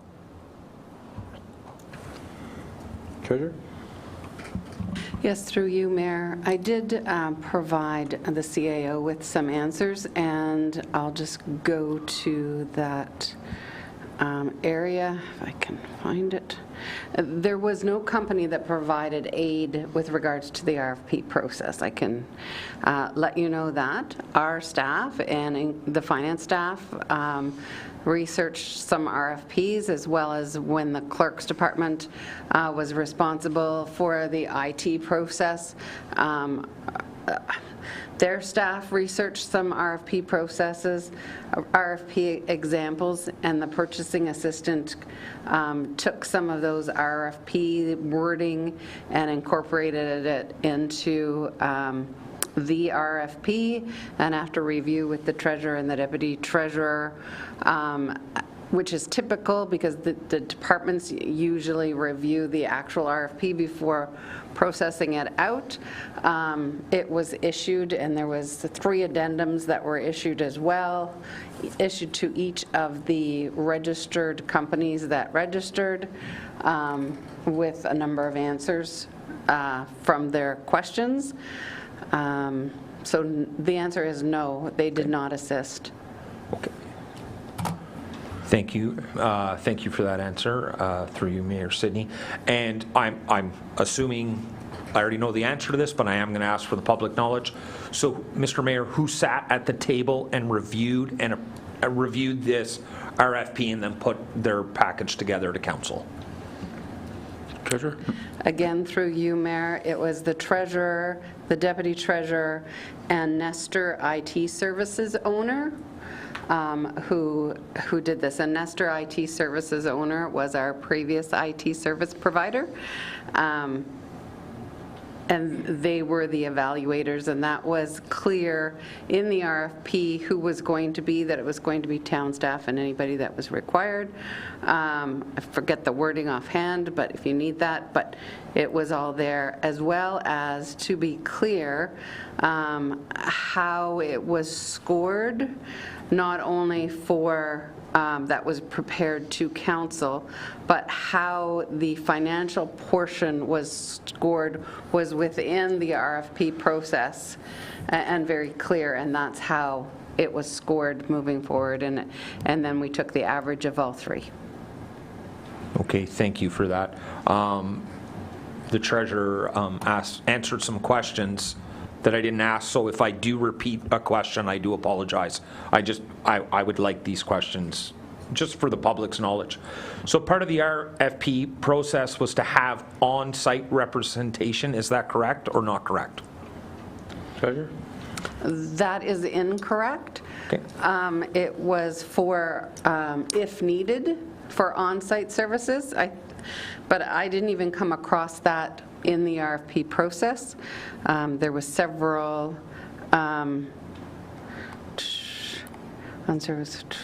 there was several requests, detailed work plan, how if they have sufficient staffing, facilities, financial resources, and expertise to address the scope of the IT maintenance and support services, demonstrate the commitment to providing a reasonable annual continuity of experienced and qualified personnel. there was a table of contents that was outlined in the RFP on how they should respond and what they should include in their RFP process. So the table of contents was listed there. I could go through each of those items if you wish, and then their financial proposal and how it would be scored with deviations over the average, and then the overall evaluation. Thank you, Mr. Mayor. Okay, so just to confirm, part of the RFP, that is incorrect. So therefore, my next question is not worthy because it is incorrect, that nobody would be on site representation. My next question, Mr. Mayor, with the IT assessment was never provided to bidders, and I just need some clarification, because Mr. McFarland stated that he asked for this assessment and he just never heard anything back. So I'm just curious to why he was never given that information when he requested it. Mr. Mayor. Treasurer? Through the mayor, one of the addendums addressed that question, because not only Mr. McFarland asked for that, but I think a couple of other bidders also asked for that because they were aware of it. However, this report was given to council in closed, that IT assessment, and it did go over what they covered on a high-level review through the RFP that was provided to OnServe at the time. They did a forensic scanning and assessment to detect all assets. All bidders were given the number of computers, the servers, and the devices. We didn't give actual names because that would, of those servers, because that would entail some information that could cause a risk factor to the town. Risk reporting and review, they completed. An infrastructure review, they completed. In other words, how old things are, what we actually had, and the administrative rights review and the vulnerability scanning. So that was, the report is dated January 26th, and it was received by council and closed on May 28th, 2024. And no, nobody was provided with that IT assessment. However, I just want to point out, any of the results from that IT assessment did not assist OnServe in getting this. Carolyn has just messaged me that it wasn't enclosed. I thought it was enclosed on May 28th. It did not assist them with any further information than anybody else. There was a number of items that would be high risk to the town. CEO? May 28th. Through the mayor to council, I also, an information that was provided by the treasurer to me, and she just didn't get a chance to say it, but the IT assessment that had been done identified several other matters that would have been outside the scope of what this RFP was for. So sharing that as part of the RFP could have led to people changing what they're submitting in their RFP, because there was some things that were identified that were outside of what we were looking for at this time, and were things that we would be looking at in future plans and not something immediately for 2025. Sorry, and just to clarify, Carolyn is, because I wasn't responsible, just to be clear, at the time that the report came forward. The clerk's department was responsible for IT, and she says, I just meant the report came forward to council, but the document remained confidential. And just a brief update was given to council on the 28th of May, if that helps. So it's still confidential because it identifies a number of risks that could be potential to the town, and it will remain confidential. Councilor Henderdick? Thank you, Mayor Sidney, and thank you for all these answers. I appreciate it. The next one I have to ask, so could we clarify I can't remember, because there was a lot of discussion on this, if we choose, what's the out clause for the town of Renfrew? So first off, I can't remember, I'm pretty sure that council was in favor of a 3-year term. Don't quote me on that. The treasurer, I'm sure Mr. Mayor is going to answer that in a second. What's our out clause with them? What are the rules of an out clause with this company? Treasurer? Through you, Mayor, the agreement is for 3 years. There is no out clause. There's the ability to determine if there's issues. I mean, we could always go to, like, if we're not satisfied with their service, and the reason why there is no out clause is there's a number of onboarding and changes that have to be put in place with regards to licensing, and they would then hold the licensing for certain things that Nestor IT Services held. Now it's within OnServe. It is a huge undertaking. They're still onboarding certain items within the IT services agreement with them, and anytime we are not satisfied with their performance, it will be addressed. I'm moving forward, but in order to get out, we would have to pay the 3 years of service, and then you would get out, like whatever's remaining of the 3 years, which is, I understand, because there's so much work up front. And it's based, the price is based on the 3 years overall, rather than, okay, an upfront cost right now, and then a lesser cost later on, if that helps. Councillor Andrew Dick. Thank you, Mayor Sidney, and thank you to the staff for answering all my questions on this. I believe, just a small comment, actually, one more question. If my laptop breaks, who fixes it? Do I have to mail it to Toronto? Or is somebody going to come here within 10 minutes and fix my laptop? I think that's a very important question. Treasurer? If there's an issue with if the laptop breaks, we would have to purchase a new one. If it's just not working to your satisfaction, then we would report a support call to OnServe. They have the capability of logging on to your computer, fixing whatever needs to be done, and making suggestions that is required. If they are required to attend in person, they will make that arrangement, and they have no problem attending in person. But for something that can be done over the internet, they can simply log on. But if your computer breaks, then we need to replace it in total, and there would be a downtime. We may be able to provide you with, a spare if there's a spare around, but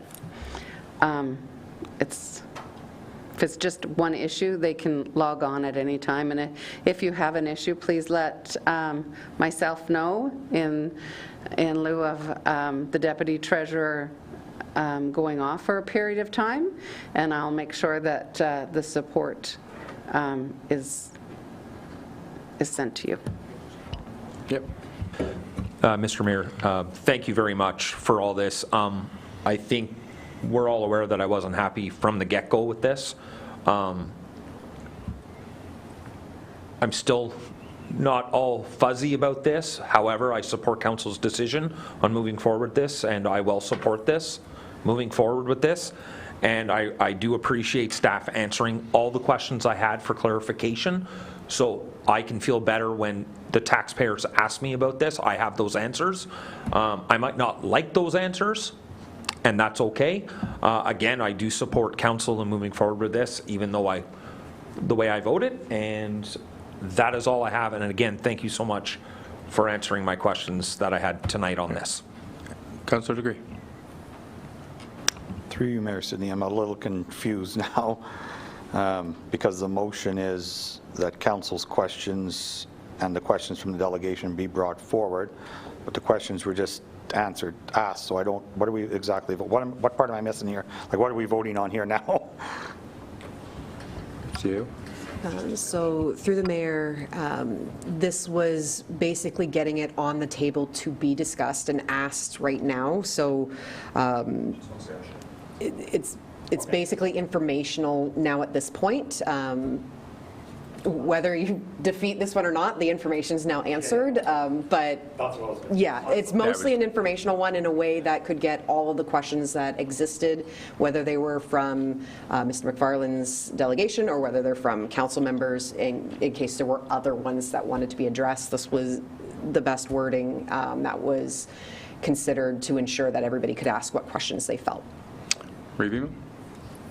If I may, just a general comment. I think, Councillor Andrew Dick has the option of withdrawing it, the motion, and then we don't have to vote on it, and then it's, because he was seeking some questions to be answered. Sorry, through the mayor, this part of the motion is just purely to be able to seek the answers, which has been done, so there would be no benefit of withdrawing it or even defeating it at this point because the information has been given. The other part has been, after discussion with Councillor Dick, had been separated into two motions. So this part is purely the informational aspect of it. There would be no benefit of withdrawing this piece or defeating it because the information has now already been given. Okay, thank you. And I have, if it's okay, I have two questions. One of the things I think that was raised that we would likely, I would hope we would review, is that the company reviewed our needs and then had the opportunity to bid. And so I think that, were I one of the bidding companies that wasn't successful, I might find that somewhat awkward for me to accept, because I think that allows the company that reviews and then bids more of an opportunity to be precise in their pricing. And I don't know that there's any major shifts in pricing, but I just think it doesn't pass the viewing of fairness. And then the other piece is Mr. McFarland mentioned he felt the scoring seemed to handicap him, and he suggested that it might be the same for Valley Bites. And so I don't have any comment other than ask the question about the scoring of whether it would have handicapped someone who seemingly is closer in geography to the town. So that was one of his questions as well. Treasurer? Through you, Mayor, with regards to them having any more information than that the IT assessment, the information that they gathered, anything that would be completed from that IT assessment is separate, totally separate from the support and maintenance contract that was this RFP that's in question. So all of the numbers of computers were given to all of the proponents that wanted the RFP. There was nothing that, in other words, any of the work that needs to be done through the IT assessment is separate line items and are in addition to the support agreements. So they didn't necessarily, in my opinion, they didn't gain anything because they identified, okay, there's 50 computers, there's 50 users. Okay, so we let the, in the RFP process for the services and maintenance, there's 50 computers, like we let them know how many computers there was so that they understood how many people, everybody understood how many people that they were going to be providing services to. Anything that is above and beyond, there was policies that needed to be passed. Town staff created those policies. There are certain IT information that needs to be secured. That is an additional cost to the town, and it's not covered under the maintenance agreement that we now have. And what was the other question, sorry? Just about the scoring and whether it handicapped. The scoring doesn't handicap, and in the procurement process, you cannot favor local business, as I'm sure you well know. You cannot give extra points because you're local, so nobody was handicapped or had an advantage with regards to that. Nobody was handicapped or advantaged because it depended on what services they could provide. Could they provide all of the services that were requested in the RFP?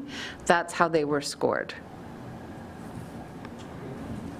Just one comment. So I respect what was said, and I accept the staff's comment that there was no favoritism or extra information. I would think, though, when we redo our procurement policy, we may want to take a closer look at, just the appearance of it. We are in the appearance business. Most of us are wearing, we're not wearing cut-off jeans and T-shirts. From Grateful Dead, we're actually wearing shirts and ties, so that's part of the appearance thing. But I think our procurement approach has to be, have the appearance of impartiality. And again, if I was in that position, I would automatically assume that, hey, this guy got, and so I would hope that we take a look at it. Thank you. Treasurer? Through you, Mayor, just one more comment. It would be no different than if Nestor IT Services was the IT provider at this time, and then we went out to an RFP and they were going to submit a bid. So there is, you can't restrict, because you can't restrict that just because they had the RFP before or they have certain information. I don't know that there's any wording that you can restrict them from bidding, but it is something that we could take a look at. I've never seen that before, but often, like auditors, they know the ins and outs. When we go to do an RFP for auditing services, we're not excluding the previous auditor. When we do an RFP services for insurance purposes, we're not excluding the previous insurance provider, even though they have inside information. All the information that they have that can become public is provided to every bidder, and that's what I'm saying is all the information that could be provided publicly that didn't cause risk to the town was provided to all the bidders. So I just want to make that clear. Perfect, thank you, and Councillor McDonald has been quite patient. Oh, I'm sorry. I'm going off your coat. Councillor Anderdick. Thank you, Mayor Sidney, and thank you, Councillor McDonald, for allowing, because I wanted to go off Reeve Emo's comments. I agree that the procurement process needs to be looked at. I don't know the laws, I don't know the rules, I don't know what auditors say, but we wear the town of Renfrew, like he said. We have the town of Renfrew golf shirts that we wear, and I think this is where my frustration comes as a new councillor and only being here 2.5 years. We have a company right across the street from Town Hall that does IT service, might not do this IT service, but just the optics of this did not sit well with me. Again, I respect what the treasurer is stating with the rules of engagement. I don't know if we can change those rules of engagement, not for discussion tonight. However, that is where my frustration lies, so thank you for that. Councillor McDonald. Thank you, Mayor, through you. I didn't know what to expect with this motion, and I just want clarification. Because it was a delegation that he came forth and presented his opinions, we're not really allowed to ask the in-depth questions that Councillor Dick wanted right now. So for clarification, this is sort of the procedural motion that opens the door to ask these type of questions. Am I correct in that? So through the mayor, in essence, yes. So delegations, during those time periods, you are permitted as council to ask clarifying questions, but if you have other questions, then those are not topics on the table at that time, and so therefore can't actually be asked. So there is a way that we could look at when we bring forward the procedural bylaw of building in that automatically delegations, things come to the next meeting for discussion to limit the need for notice of motion. If there was things that you actually wanted to talk about, but right now our procedural bylaw doesn't really permit this, so this was the method in which getting it on for council to discuss. There are other options, other ways that it can be done, but at this time, this is the method we had to follow. Any other questions? Hearing and seeing none, all in favor? Carried, thank you. On to the next one. K.2, Councillor Dick, Information Technology Maintenance and Support RFP Retendering.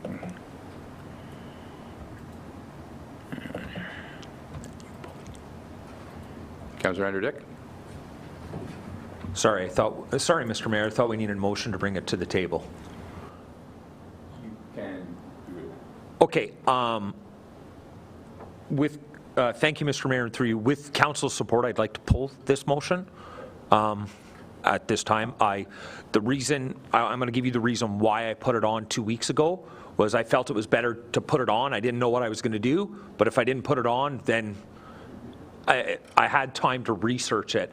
And after researching it this time, I'd like to pull this with council's support and just pull this motion off the table tonight. All right, thank you. So that motion is no longer there. There's no motion requiring suspension of the rules. Any notice of motion? Seeing none. Going on to N. Oh, sorry, guys. That Renfrew Town Council convene in closed session with CAO Raybone and Town Clerk Errett remaining in the room pursuant to the following sections of the Municipal Act 2001. Section 2392B, personal matter about an identifiable individual, including municipal or local board employees. Section 2392D, labor relations or employee negotiations, more specifically how it relates to overtime extension requests due to departmental staff shortages and operational requirements, B and D. Mover, please. Councillor Degree, second by Councillor Sobalski. All in favor? We are now enclosed at 9:09.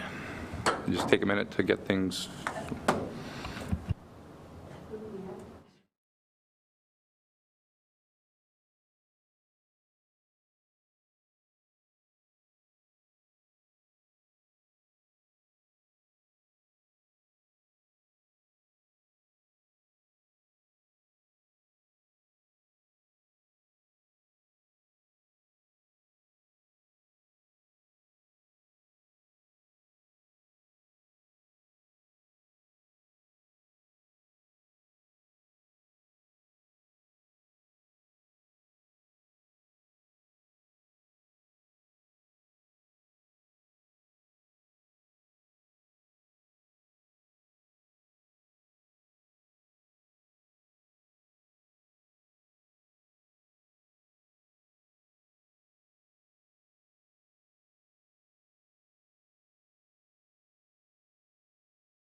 Welcome back, everyone. We are now reporting out of closed, and the reporting out of closed is that the Renfrew Town Council direct that the following motion be brought forward to open session, that Renfrew Town Council direct the CAO to offer overtime hours during departmental vacancies as discussed in closed.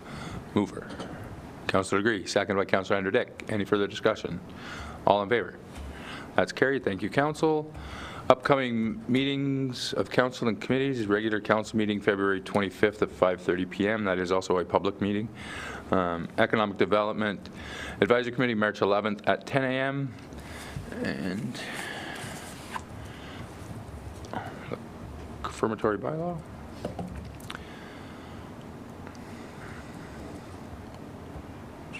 The Renfrew Town Council adopt the confirming bylaw 13-2025 and that it be taken as read and passed. Mover, please. Councillor Legree, seconded by Councillor Sobalski. All in favor? Carried.